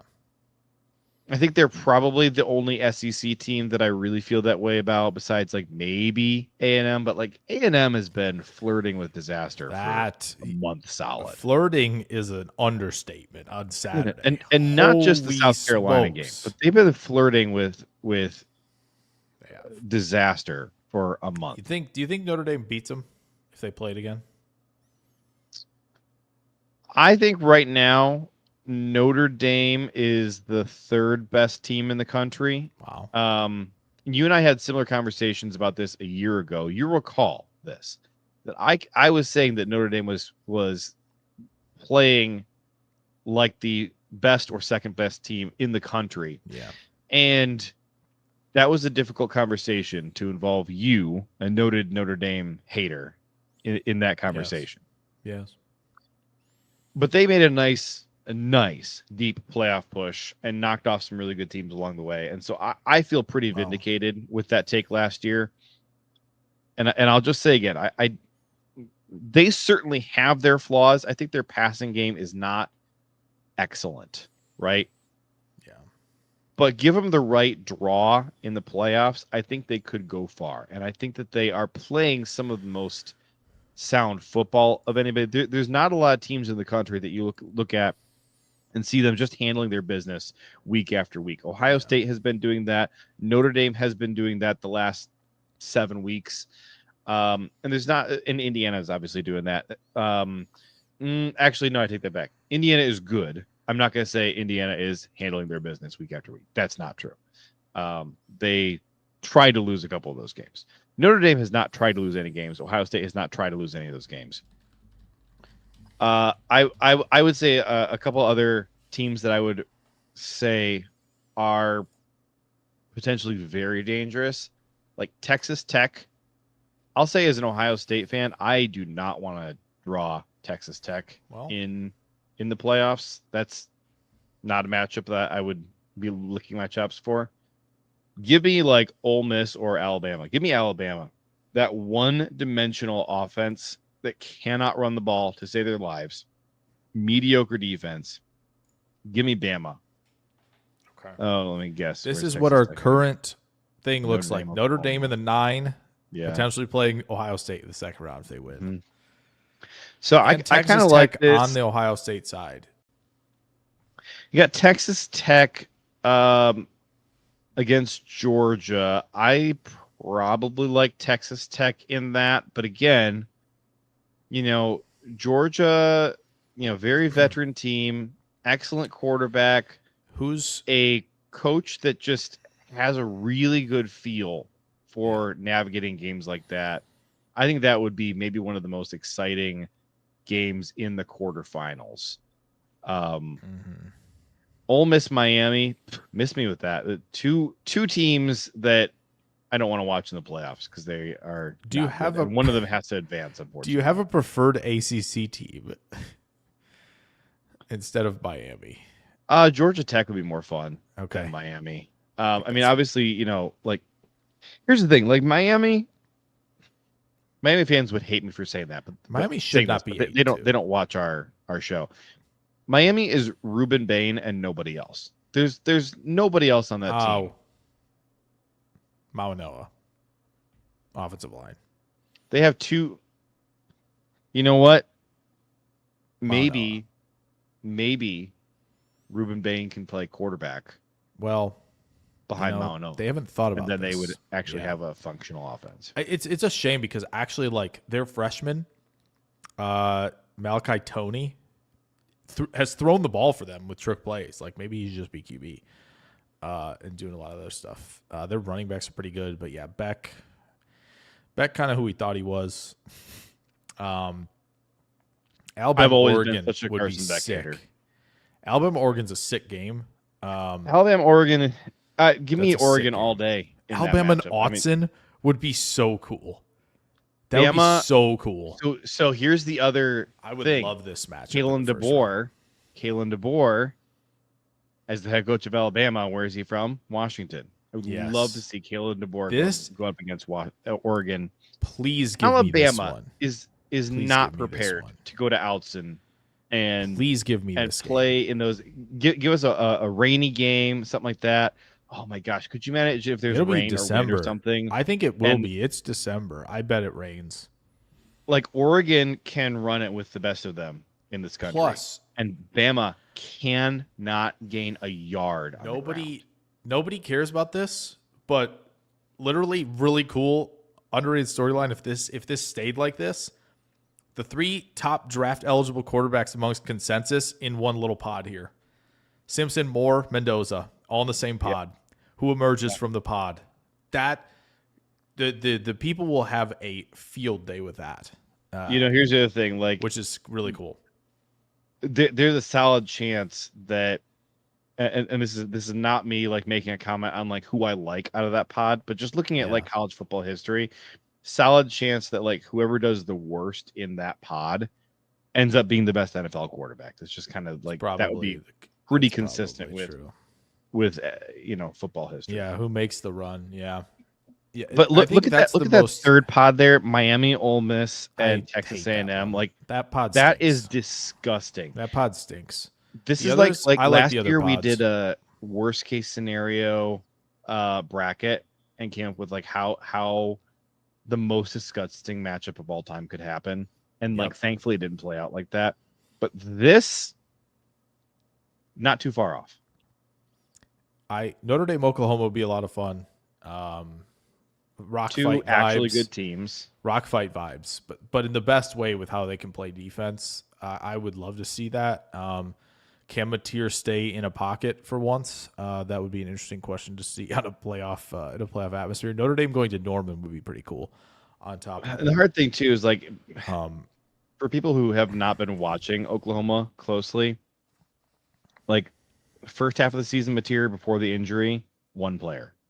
After the injury, completely different player. I think, yes. If they had somebody else that they could bench him for, I think they would. Yeah, I think to me what the dividing line is yes, it's the injury, but also teams for the first half, he was scrambling in clean pockets, doing a lot of that, that stuff and getting away with it. I feel like he's gotten less away with it now because people are expecting him to scramble. Because he did it against Bama too. He's just bailing clean pockets. I have no idea what he's thinking when he's doing that. Literally, Bama got stonewalled by the offensive line on one of the plays, and it's where are you going? What are you doing? Why are you leaving? And yeah, I don't think he'd love to face Notre Dame, but we could probably get Notre Dame, Ohio State again, which I think would be really cool to see. And then Texas Tech, Georgia. Give me that game. Please. Texas Tech, Georgia would be very good. I think that whoever emerges from that is a bona fide, legitimate semifinal contender. And at that point, you're going to have 3 legitimate semifinal contenders. Unfortunately, either Oregon or Indiana is not going to be there. Yeah. Either Texas Tech or Georgia is not going to be there. And 2 of Notre Dame, Oklahoma, and Ohio State won't be there.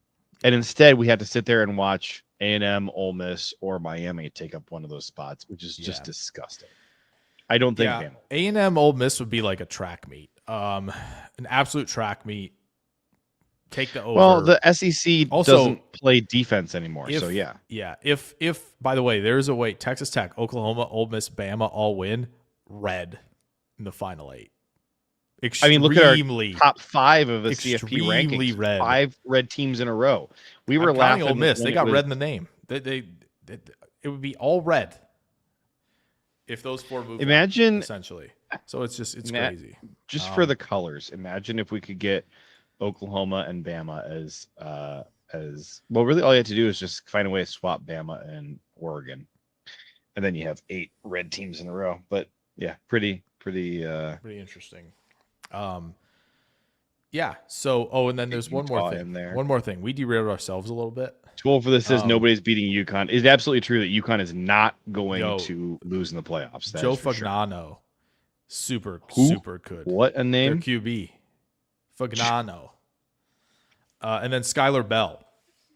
Absolute awesome. Skylar duo. Bell is legitimate, but Joe Fagnano is going to have to be maybe the episode title today. Also, this just because, and then we'll stop derailing ourselves and we'll get to some Packer questions before we get out of here. I hate Shane Beamer. Shane Beamer says, I do know next year at this time we're going to be sitting here on this Tuesday night watching the playoff rankings to see where we are. I love this. First comment, I declare playoffs. I just wanted to let you know that you can't say the word playoffs and expect anything to happen. I didn't say it. I declared it. I love this.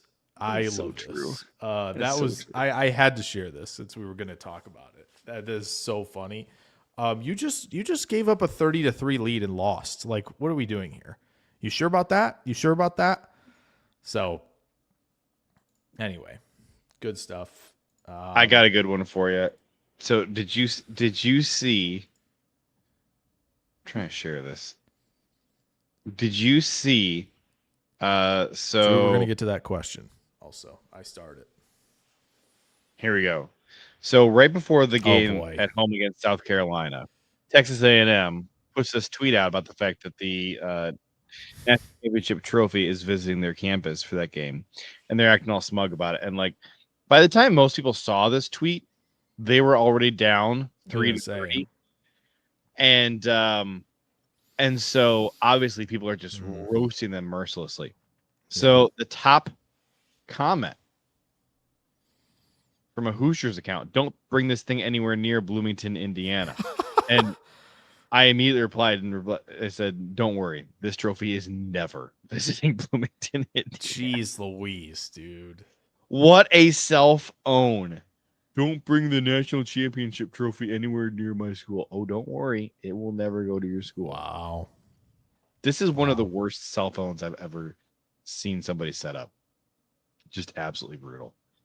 Absolutely brutal.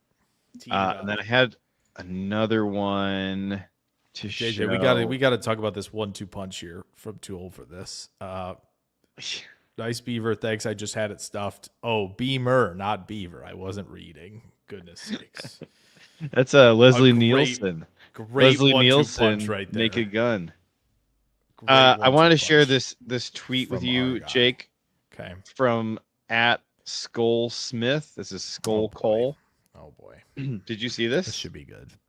I mean, I'm gonna based read on it the to name. you. Okay. You're gonna like this. Actually, you're actually gonna like this Okay. because Skull Cole has picked up on the trend that you noticed. You and I noticed, mostly you, but I'm gonna claim a little bit of credit because I was there when you noticed it. Okay. Step 1, he says, cut JJ McCarthy, officially declaring him a bust. Step 2, re-sign McCarthy, Yep. former draft bust, Yep. and have Kevin O'Connell fix him. Yep. This is phenomenal. Oh, that's phenomenal. Good.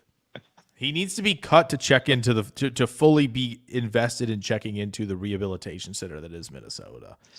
I love that take. Cut him and then re-sign him. JJ, we have to cut you publicly. Okay? We have to cut you. We're bringing you back.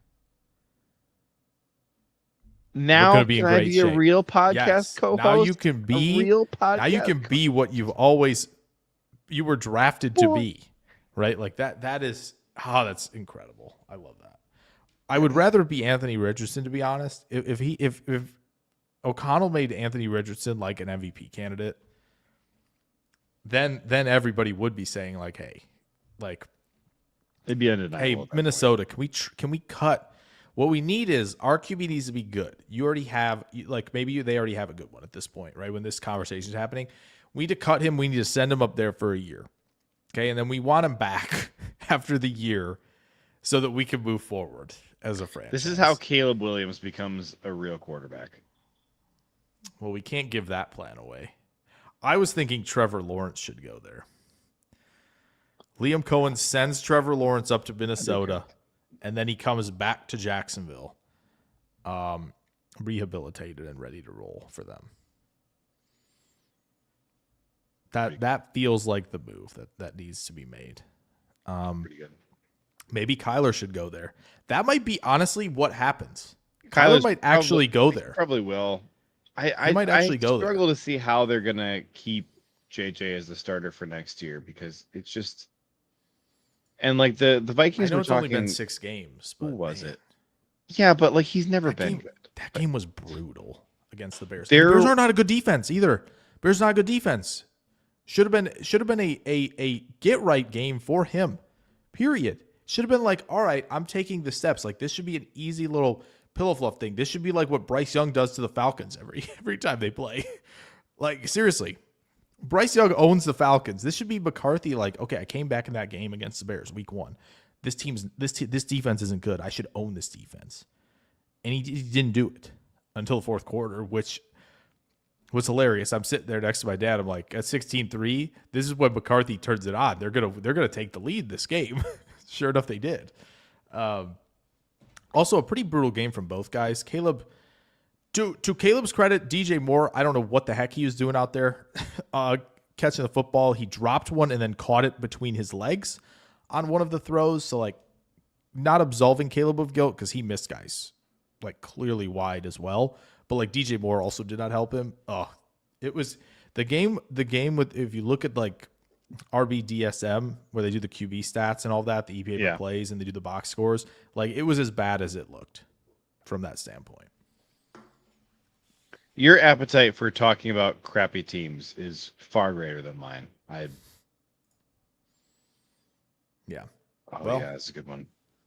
Speaking of crappy teams, that's the end of this tweet. Not. Speaking of crappy teams, let's talk about the Packers and the rest of this crappy division. We got donuts, so we should probably do a mock draft too, by the way. I was curious how you guys think we should navigate the Jeff Hafley / Matt LaFleur issue. I don't want to lose Hafley this year and then let Hafley walk next year. Any chance we trade Matt? I think he meant. I assume he meant Hafley this year and Matt LaFleur next year. I think is what he meant, right? I assume that's what he meant.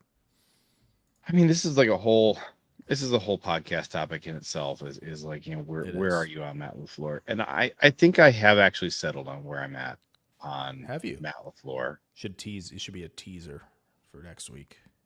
You shouldn't answer it. I can tease it if you want to. I like the short answer is I don't want this version of Matt LaFleur back. You know, do you want to win a Super Bowl? Do you want to be a great team, or do you want to kind of live in mediocrity? And you know, I was here about 350 days ago with the Ohio State Buckeyes. Because Ryan Day put together the worst loss by the Ohio State Buckeyes since like a long time before I was born. I was born in '95. Like their worst loss. You know, people point to like the loss to Michigan State when Saban was there. Like, okay, but like there's seeds. You know, you see it's Coach Saban and all that, and like that team actually was really good. That Michigan State team. But you have to go a long way before I was born to find another game as bad as the one that we had against Michigan last year.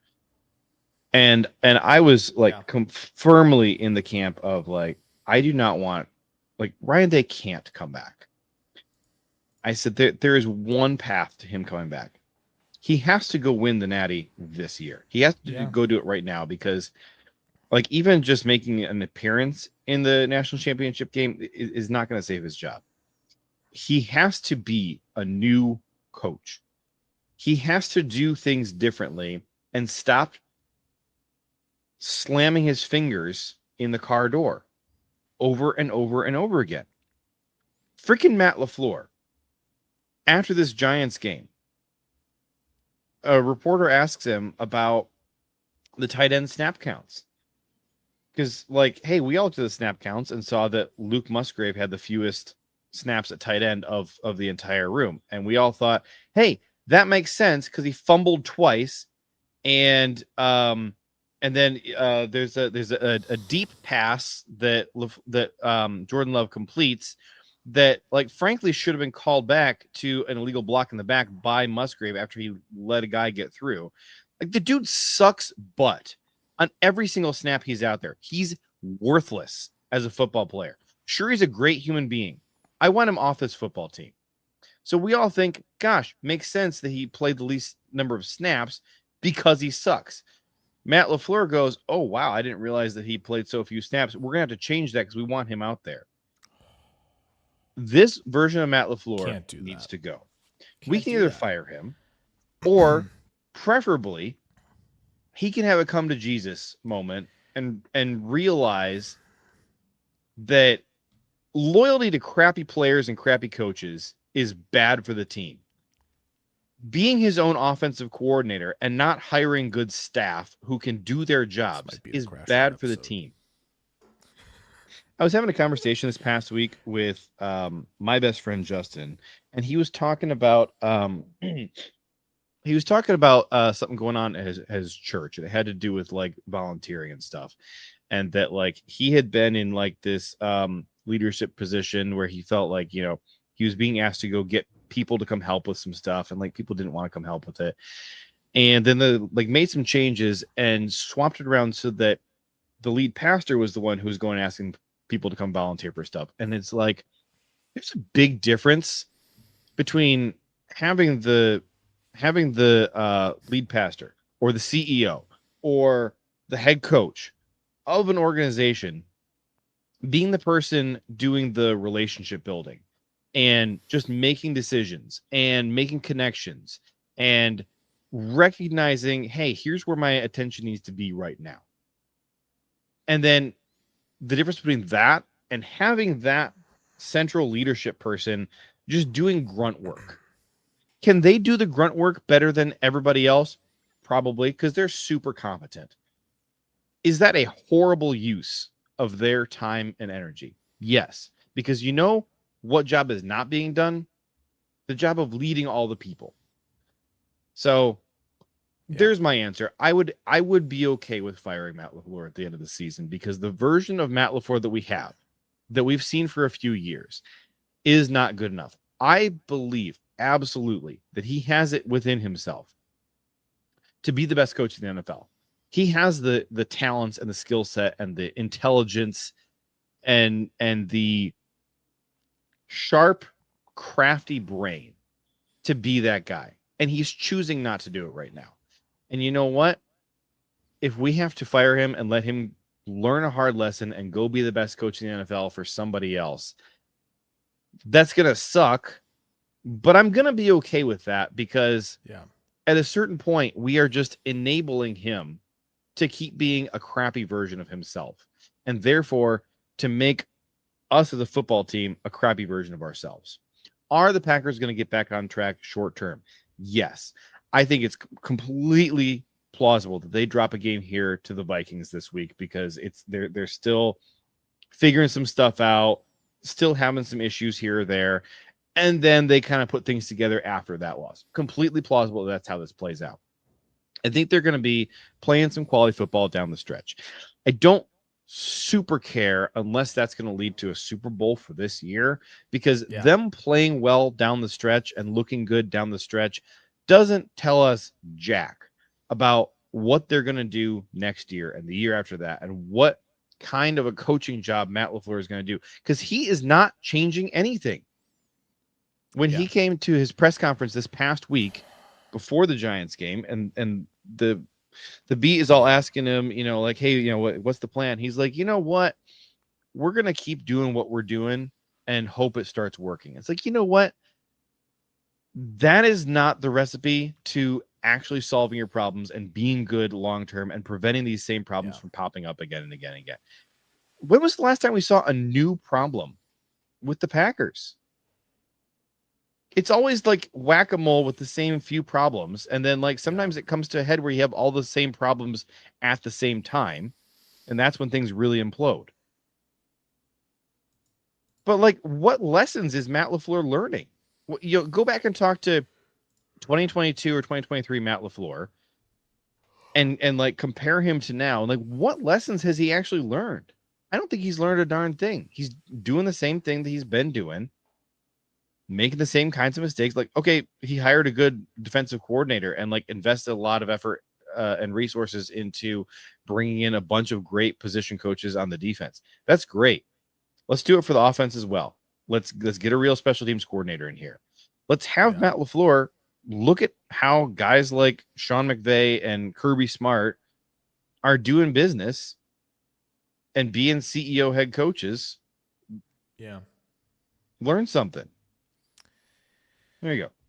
Yeah, I think there has to be some self-scouting. We talked about this a couple of last episode maybe of like, you know, policy has to go sit down with him and be like, hey, like, yeah, we're not extending you this offseason. Okay. We're not doing that. Why? Because we feel like you have had similar issues throughout your past 3 seasons in this new Jordan Love era that just have not been fixed. And give him some recommendations of like, hey, this is not going to be a yes man, my own guys group. You need to bring in guys who are going to help you become the best version of yourself. So I'm not going to be on the train of fire him after this season. I am totally comfortable if 2026 looks like 2025. And again, there's still some 2025 to potentially fix some things, right? Yeah. Bring a new mentality, right? That is possible. It is still doable. But if not, then you comfortably let him walk. Now, people saying we're not going to have a better guy than LaFleur. And maybe it's not blatantly obvious to be like, oh, yeah, we want to go get that guy over LaFleur. Don't forget, like, again, and the Eagles, it got stale after they won a title. Philly said, no more. We're not doing any more Doug Peterson. We're switching it up. We're going to get a different guy. And it paid off. Philly said frankly, no complacency. They let him hang around a full 2 years longer than they should have. And, full 2 years. And they gave him the grace period because he won a Super Bowl. And it's like at some point they were like, no, we're done with this. We can't be doing this anymore. This team just doesn't have it anymore. We're going a different direction. And that made a difference. They've been to 2 Super Bowls. They won one of them. So I fully believe if Green Bay wants to,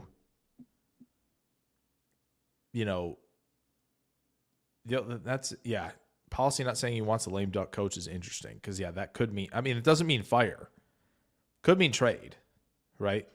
That's not out of the realm of possibility either. I do wish we knew a little bit more about Ed policy right now. We had a really good handle on like who Mark Murphy was, and like I don't want to get into that spot where a lot of Bears fans do of like they bring in a new GM or something and like immediately start talking about like, well, this is how this guy thinks and this is his tendencies and stuff. It's like you have no freaking idea what you're talking about. And like I feel like we're there right now of that like period of unknown on Ed policy where we shouldn't really be surprised by anything that he is going to do because we have no idea what he thinks. We have no idea how happy he is with the current state of the team, how happy he's been with the state of the team these last few years as he's been, learning under Mark Murphy. Just because Mark Murphy liked where things were at does not mean, Ed policy could have been like fuming at some stuff and been like, I want to fire so-and-so today. We have absolutely no idea. And like, we've had a lot of conversation about the Micah Parsons. Yeah, Tool for this is asking you can trade coaches. Like John Gruden was traded. Here's your latest one. I forgot Sean Payton. For those got interested, traded. I forgot about that one. Sean Payton was traded from the Saints to the Broncos. Denver trades 2023 first, 2024 second for Payton and a 2024 third round pick. There you go. We talked a lot about the Micah Parsons trade and how like, hey, the Micah Parsons trade is actually still kind of business as usual for the Packers. It's just that, an opportunity like Micah Parsons just doesn't ever really come along. And there's a shred of truth to that. But also, would they have made that trade if Mark Murphy was still the CEO? Probably not. No. There is that level of aggression, but it seems like Goody has brought in that level of aggression a little bit more. Goody's been kind of an aggressive free agency 2019, pretty aggressive. I I don't think Ted would have ever been that aggressive in free agency, right? The Charles Woodson one's obviously like the big one, right? Peppers was kind of big, I think, as well. But like outside of that, I may be stupid. I'm thinking, but I'm not thinking of anything that was that massive. That's kind of it.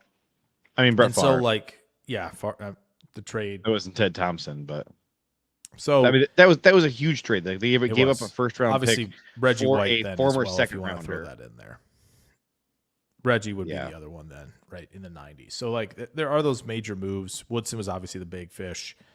So that it has happened, but yeah, I think Goody has been much more aggressive for sure than Ted. And so, you know, maybe Ed Policy says like, hey, like this, you know, BG, he's doing good. He's doing good work, right? He's making aggressive moves. Like some of them aren't working out, Banks, Hobbs, but LaFleur is just not where we want to be. I mean, we don't know where Ed Policy is at on Brian Gutekunst either, because even like you and I have like openly said a lot this year that our faith in Brian Gutekunst is not where it was 3 years ago. Like we have changed our tune on Brian Gutekunst this year based on like we have felt that that there's been some questionable a couple draft classes in a row, and like you know, last year's free agency class with Xavier McKinney and Josh Jacobs, like just absolute home runs that we were super excited about as soon as they happened.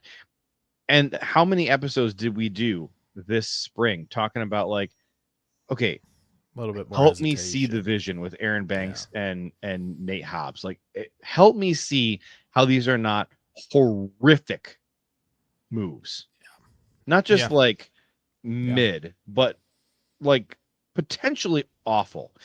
And like you go on any Packers social media right now and look at the conversations surrounding Aaron Banks's contract and like the amount of dead cap that you have to eat to get this bum off the team.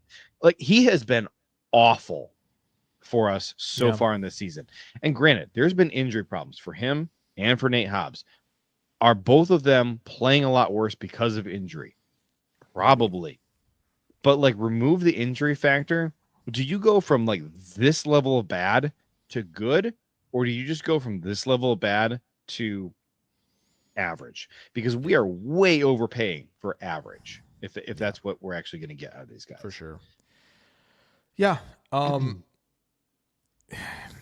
Yeah, no arguments here. I feel like there's a lot of chatter in the comments. Draft classes have been interesting, right? I feel like where I'm at with Cooper, Bullard, Evan Williams, excellent. No notes. Feeling pretty good. Bullard's been on a heater since about week 8. I wouldn't put Bullard in that. In terms of the yards per cover snap, and I mean he has been much. He's been situationally gold. He's been situationally good. There are some advanced metrics you can look at of him in man coverage that's extremely alarming, and you don't see him in that situation much because the Packers can't play man because their corners stink, so they have to play so much zone. And you see teams, you know, Carolina, the Jets, taking advantage of all the zone, and like, how many times was Jalen Hyatt open in zone this past week? And like, for sure, you know, technically Keisean's kind of in coverage on him, but you know, it was one of those days where Keisean didn't really feel like playing defense.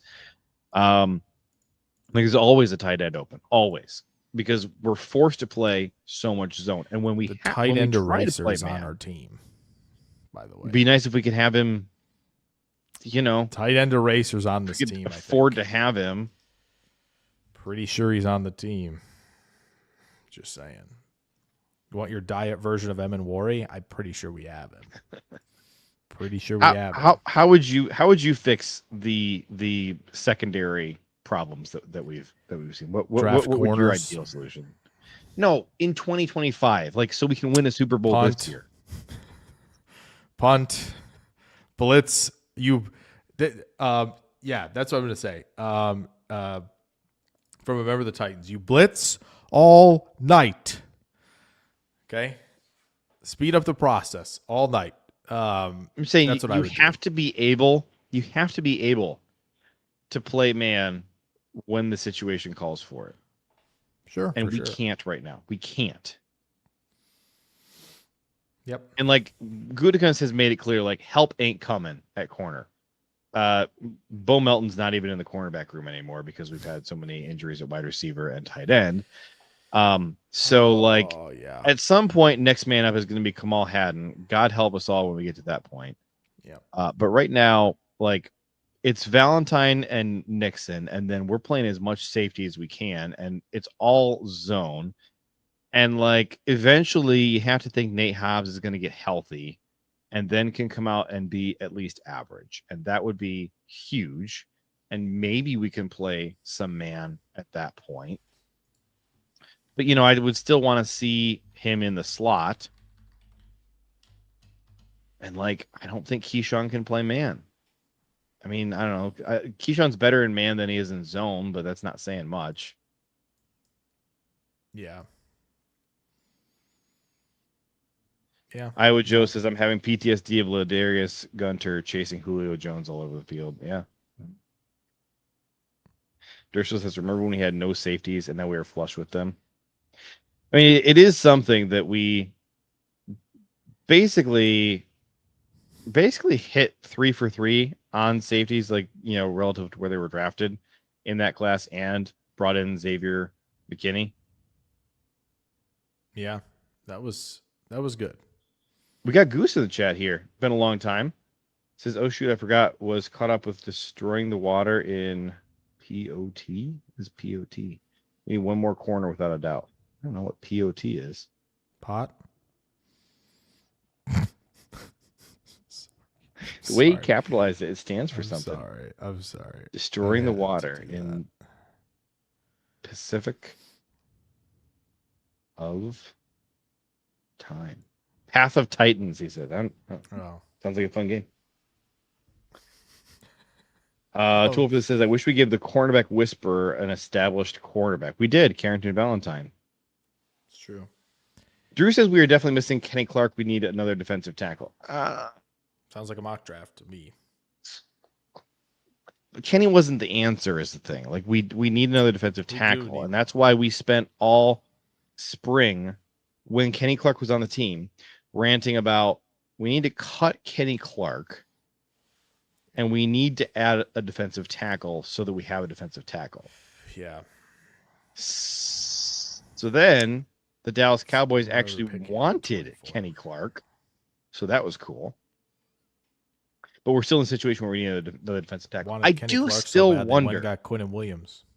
I do still wonder if Lukas Van Ness getting healthy helps us in this area. This has always been the question of like our defensive line room really has never been healthy since like week 2. And so if we can have Colby Wooden and Devontae Wyatt and Lukas Van Ness in kind of a timeshare, I think that helps. Carl Brooks, I think, has been struggling a bit, and you know how much it pains me to acknowledge that because he's my guy. Like Warren Brinson has been just the worst in like the 4 snaps a game they're giving him. He's just been bad.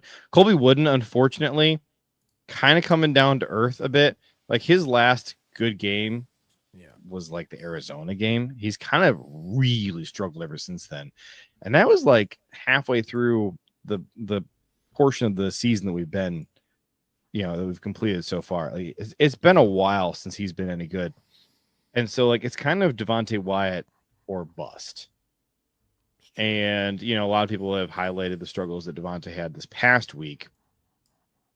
So I think we're nearing the point where we have to have somebody else out there to help at some level of the field, because it's time to start shading some linebacker help to assist with the defensive tackles. And we can't really do that because they're helping out the safeties who are helping out the corners, because we have too many weak links on the defense. And Hafley, I think, is trying his hardest to cover up for sure roster deficiencies with scheme, and it doesn't always work. getting Devontae Wyatt and Lukas Van Ness both healthy on the field could go a long way for this. If we are able to keep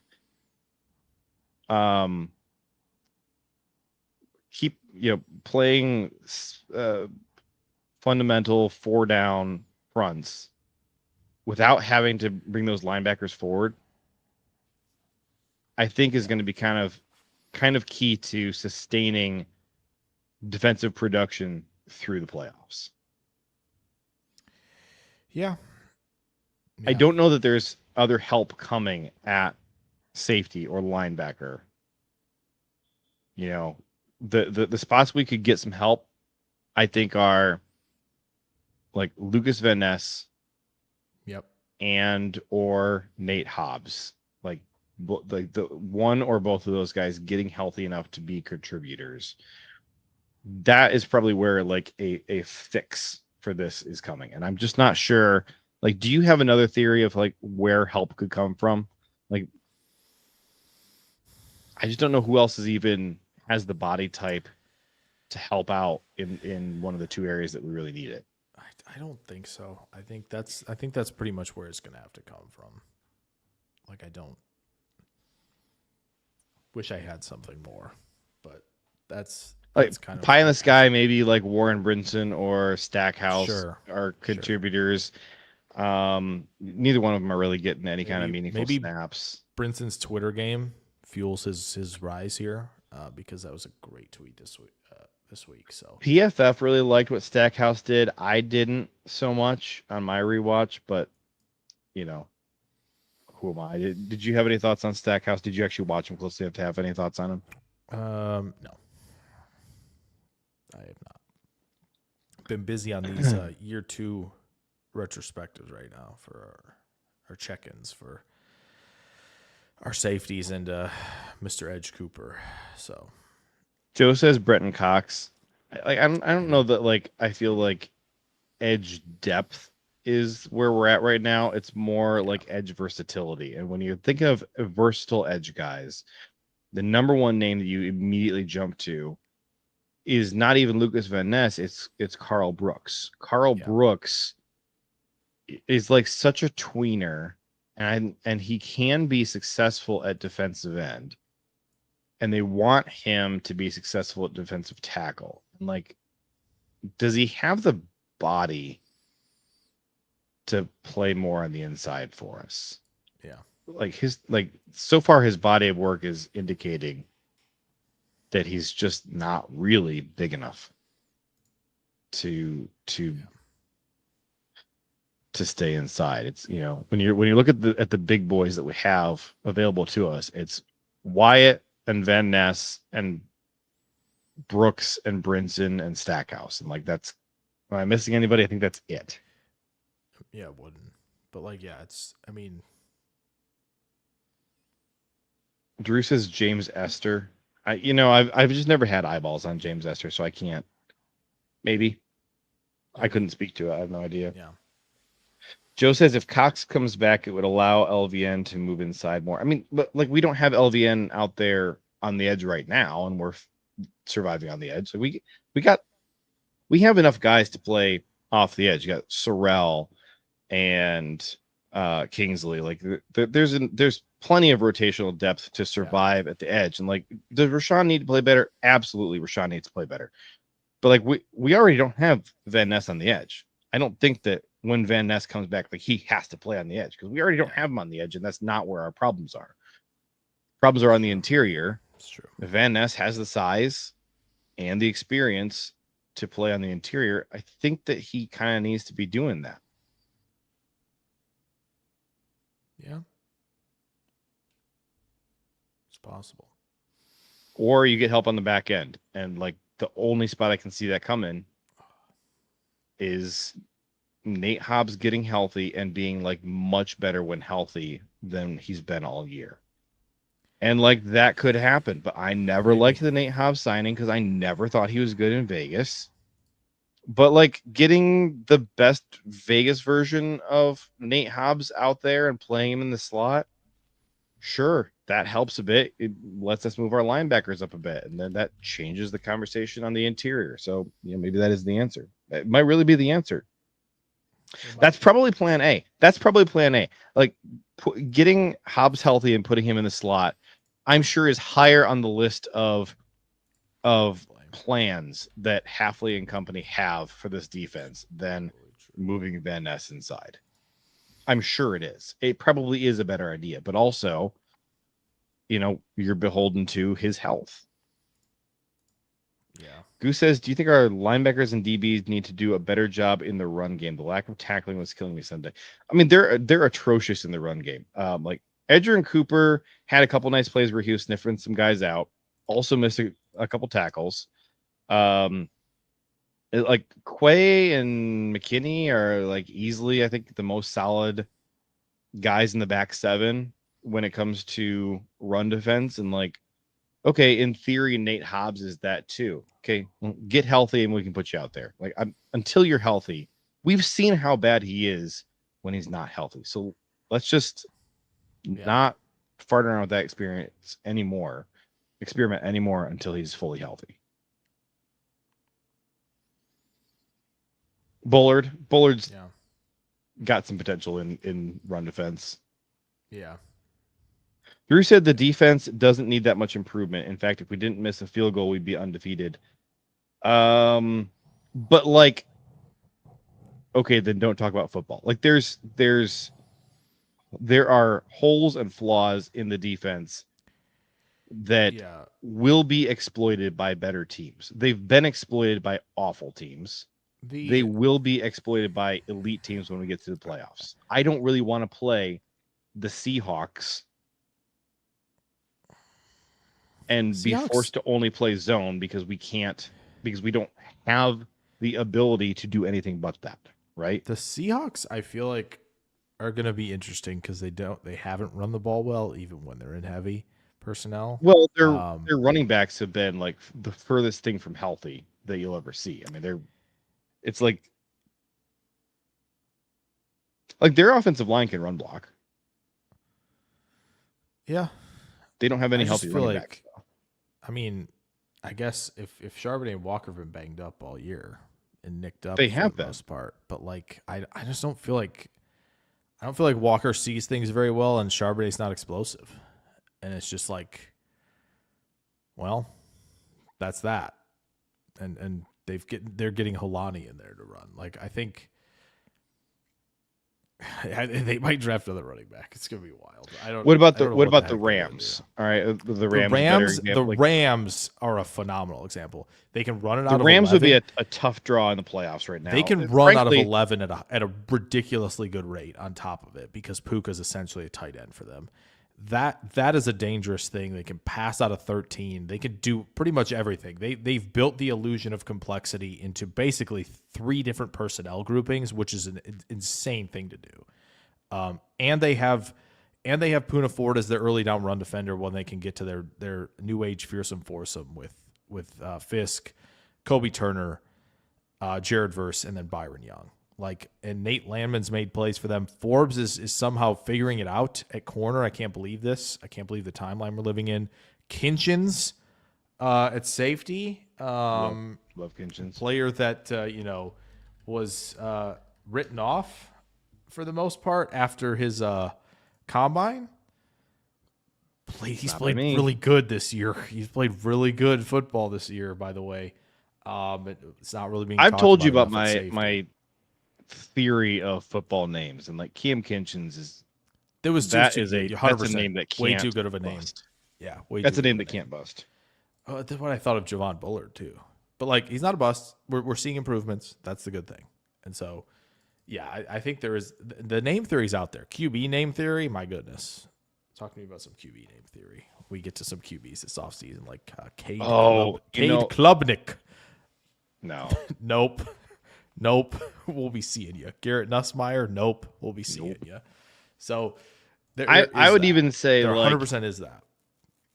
Like your theory about Fernando Mendoza, like he's going to end up being the most mid-journeyman quarterback of all time. That's a tricky one, yeah. So that we can Dante have the Moore? Mendoza line of is your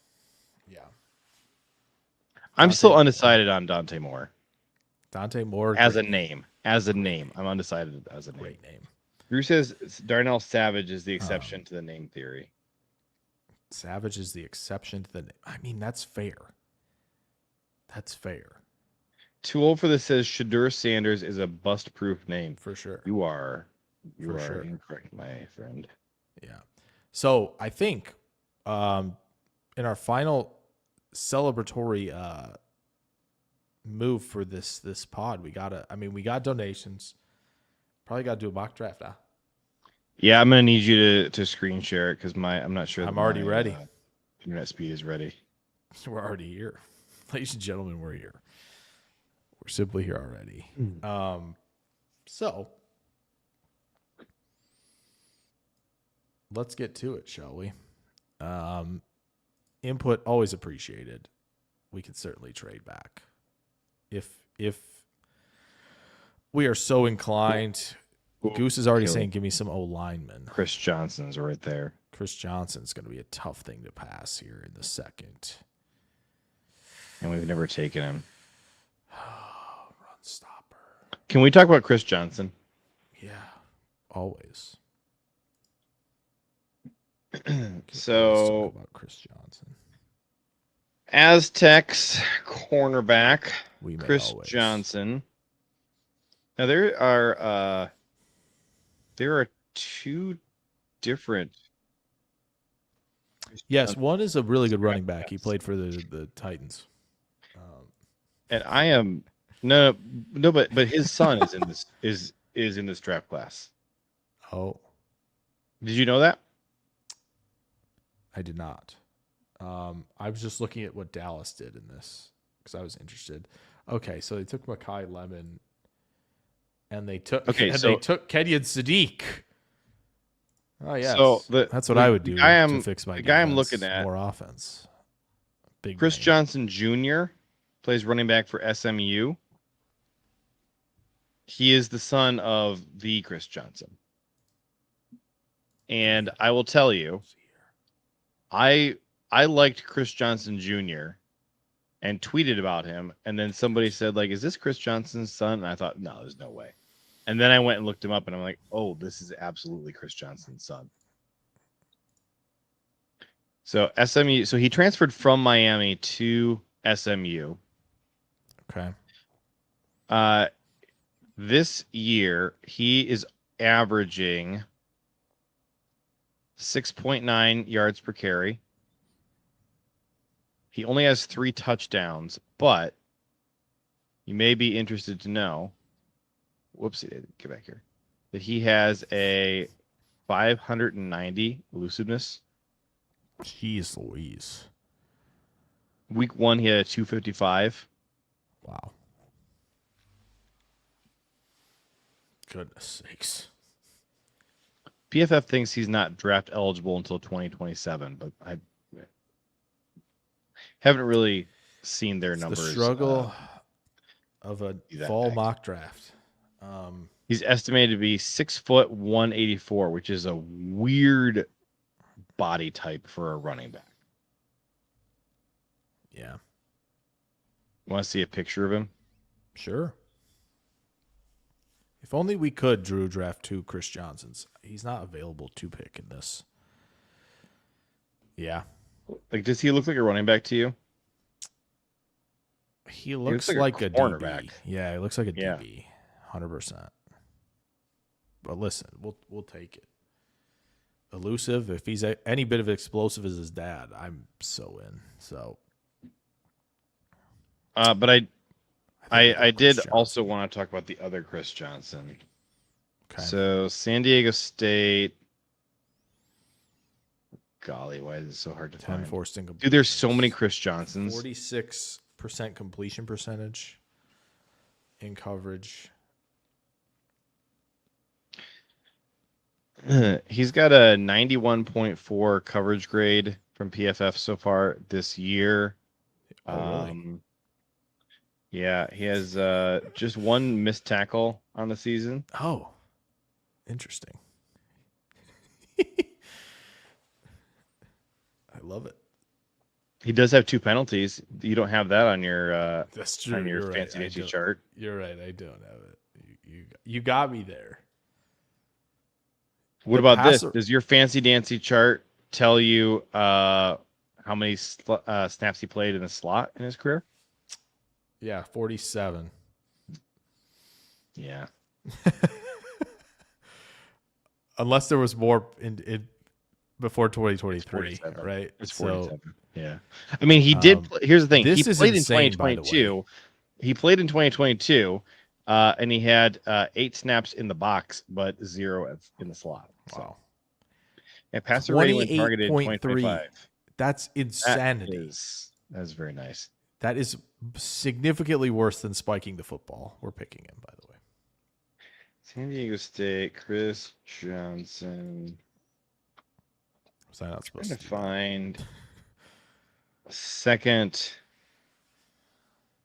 corroboration on the estimate here? So both places I'm seeing 6.0, and then between 185, 195 estimated weight, estimated 40 time of 4.55.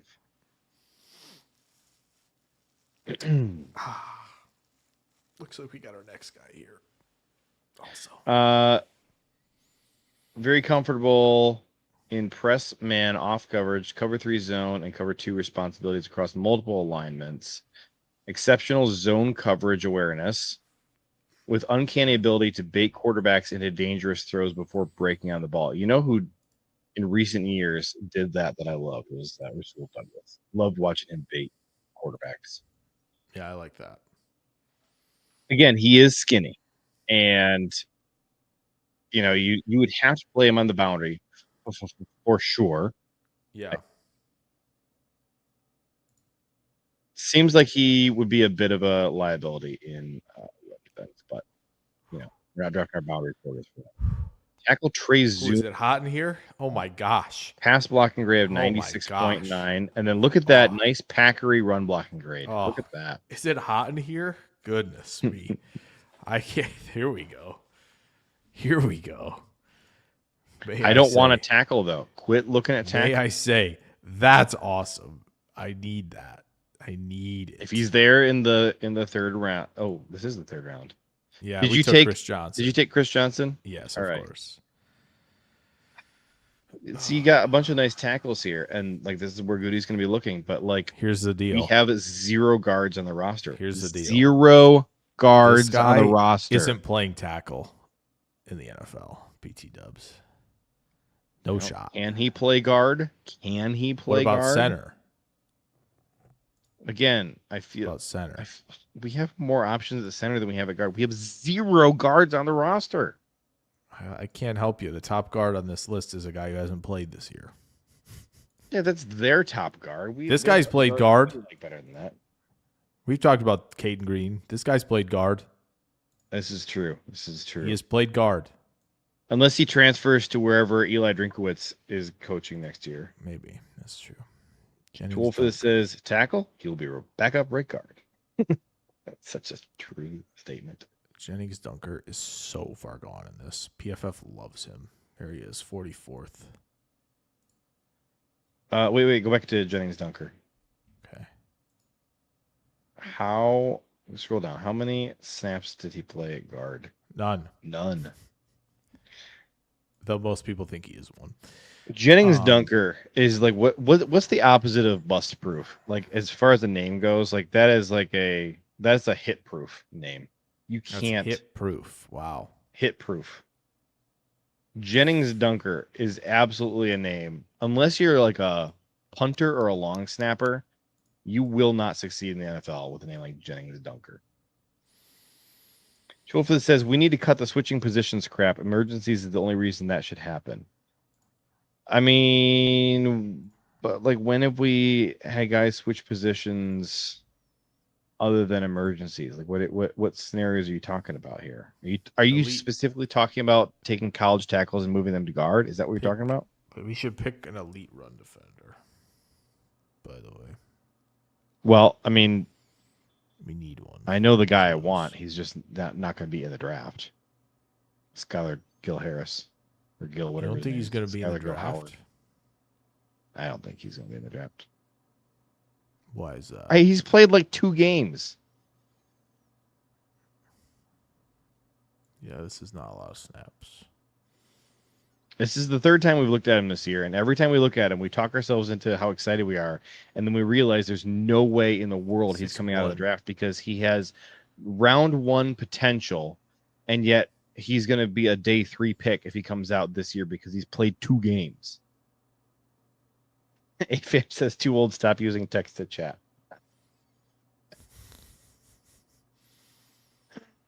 Run defense grade, run stop grade. Really in good. reference to, that's just too funny. Drew says Dunker's drop off is real this year. Iowa Joe says, oh, how about Logan Jones? We like Logan Jones. We've talked about Logan Jones a lot. We like him a lot. Do we want to talk about Rashan Benny? Could talk about Lee Hunter. I feel like Benny, Hunter, Albert Regis are your like guys to bring in to help stop the run. Like that is exactly need to go. Look at these needs: receiver, linebacker. Lots of needs, right? baby. PFF is good for some stuff and not good for other stuff. Do we pick our guy here? Do you want to pick our guy? Which one of our guys? There's quite a few. Is he here? Yeah, he is.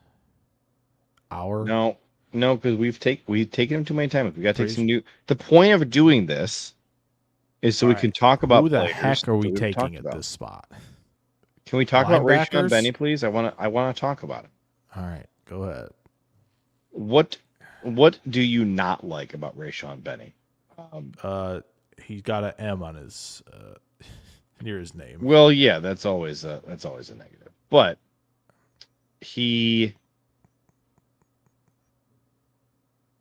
clearly lacking in pass rush. Does not really have moves in his toolbox at all.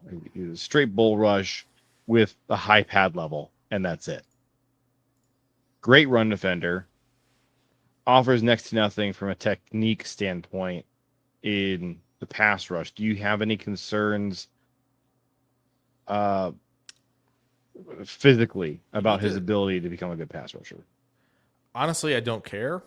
If I be completely transparent, literally this Packers defense needs its Poona Ford. Legitimately, that's it. I need Poona Ford on my team. That's what I want right now. I'm not even worried if the DT can rush the passer. We can figure out how to make DTs rush the passer. We got guys who can rush the passer. I need 1st and 10, not successful runs. 2nd and 8, not successful runs. That's what I need right now. Really badly.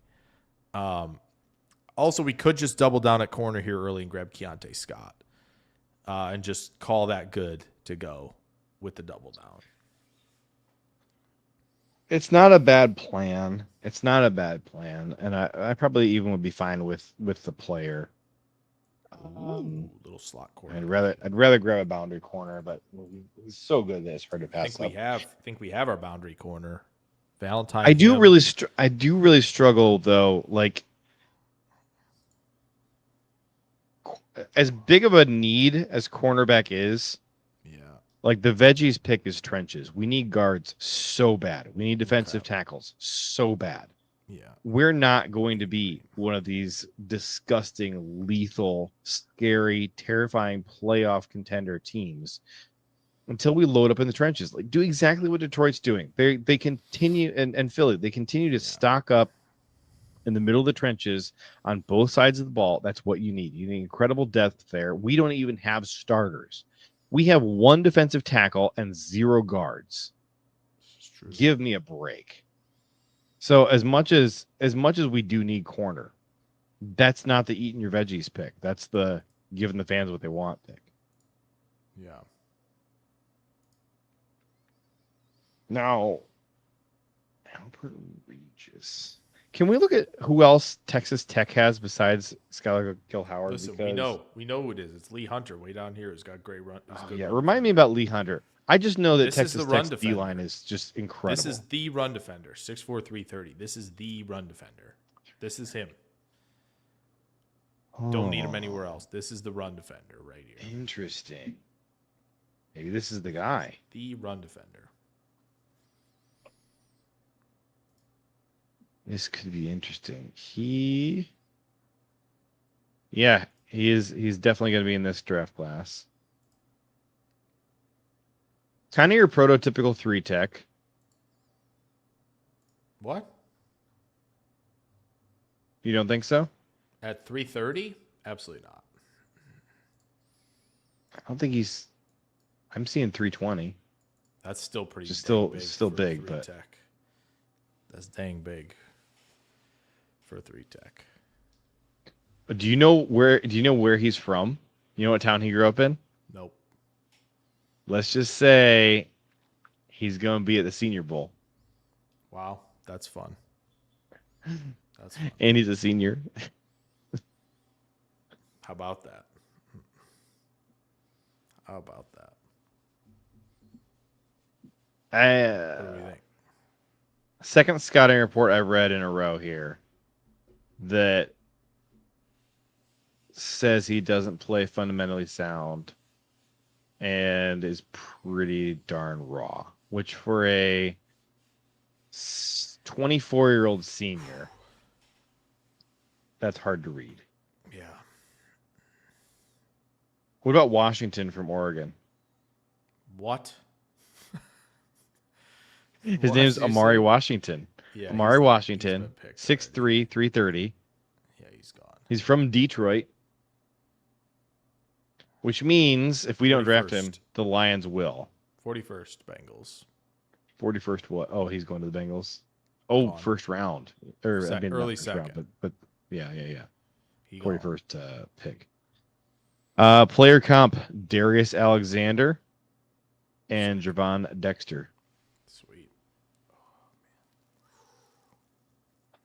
Okay, what about his teammate Bear Alexander?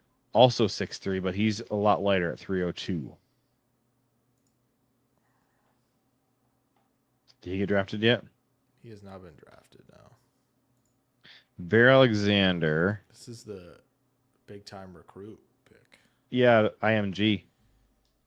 Yep. And he went to Georgia. He's at Oregon now. Georgia, USC, Oregon, I believe.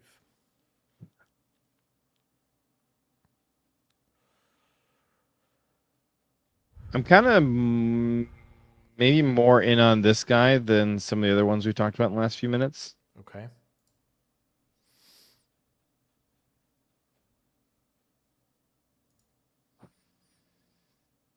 Ability to push the pocket.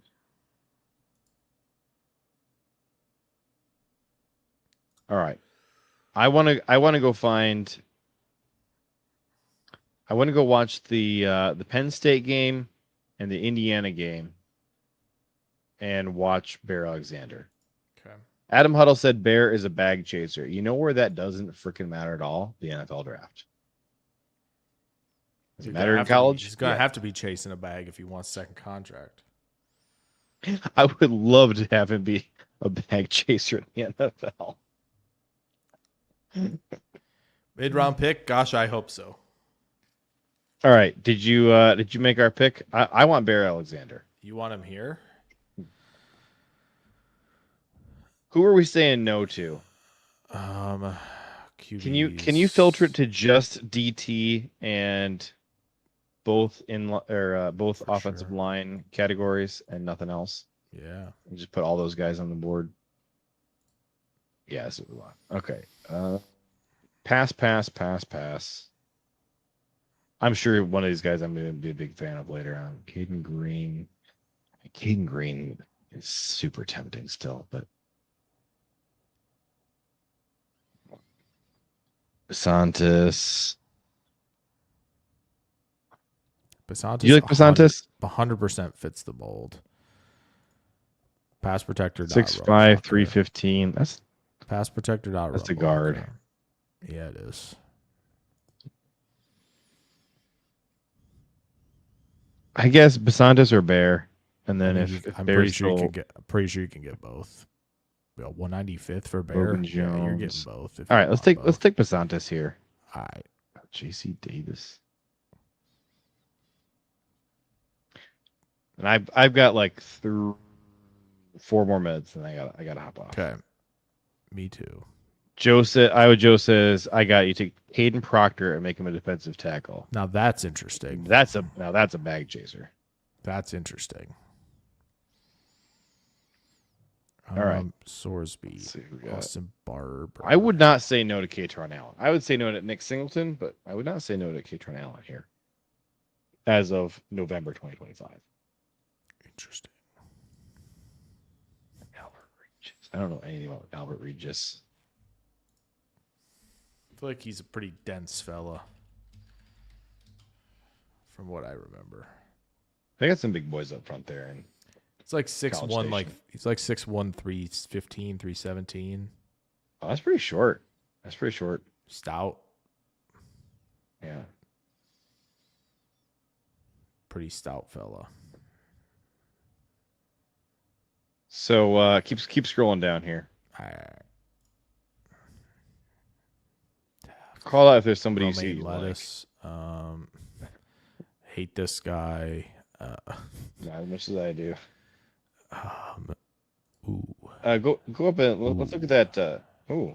Man. A bit of Antosaka. Go up and look at the Indiana tackle real quick. Carter Smith. Beastly boy. 6'5", 313. That sounds like a guard too. Dude, screw it. Just take him. Their offensive line is incredible this year. We'll have to put him on the list of guys to watch closely as well. 93.9 pass block grade. Look, good zone and gap grade. Yeah. Let's take Carter Smith and then wrap around and go get Bear Alexander and call it good. All right. This is the let's fix the holes. Veggies. All right. The Toledo guys. Interesting too. Yeah, Bear Alexander right here. This is it. Okay. All right. Now check real quick. Now check we take the Chambliss. Check running back real quick. I'm just kind of curious who's available. Fletcher, maybe. Oops. No. We forgot. Poop. That's not running back, dummy. Mark Fletcher's Fletcher. been good. Yeah, take Mark Fletcher. Well, no, we already took him. Wait. Or did we pass on him before? I don't remember if we took him. Damon Wilson. Dang it. Damon Wilson's already in the draft? That's crazy. Oh, where is Caden Curry. Wait a minute. Caden Curry here in the 6th round? Frick. That's upsetting. What'd you see? Caden Curry in the 6th round. I would not turn my nose at that. Caden Curry in the... Whoa. I'm in. Just do it. Player 406? Okay, cool. I can't imagine he falls that far in the real life, but Trades. Somebody wants our trades. 37. You give me that. I gotta get off, man. So we gotta make this last pick. Dang it! I wanted to trade. You're gonna have to make the pick without me if you take much longer. Oh, Rashan Benny's right there. Yeah, he's right there. Wow, we have loaded up. We still probably don't have enough starters out of this. Ooh. Oh, just do it. Just do it. All right. The fact that he's there. Yay. What a Big Ten draft, too. Look at this. We got Oregon, Indiana. Day 3 was a Big Ten marathon. And Ohio State. Look at that. Look at that. Big Ten marathon. All right. He's teaching the guy, the son of Lawrence guy, says, no, Drew, I think he's the son of Now Here's a Guy. That's phenomenal. Epic. That's phenomenal. What a way to end episode 100. That's super. Thank you all for doing this. This is so much freaking fun. I appreciate you guys so much for doing this with us. Jake, I want you to send me the image of that screen, that mock draft, so we can look back on it when the Packers do exactly this. Yeah. And pat ourselves in the back for how many hits we got. Yes. And until then, because that's going to be, a few weeks from now, that they do the NFL draft for 2026. Yes. Until then, thank you so much for 100 episodes. Appreciate you all so much. Love you guys. Let's go do 200. All right. I mean, I'm still having fun. Seems like Yes. Jake's still having fun. I mean, I think we're going to be here for a while. Thank you so much to Drew and Aaron, Kate for donating. Thanks everybody who's donated and hung out with us in the chat for multiple hours for 2.5 years. I mean, this is so much freaking fun. Here we go. We just hit the 3-hour mark. Yep. Classic. In the words of the late great Mr. Ed Policy, go Pack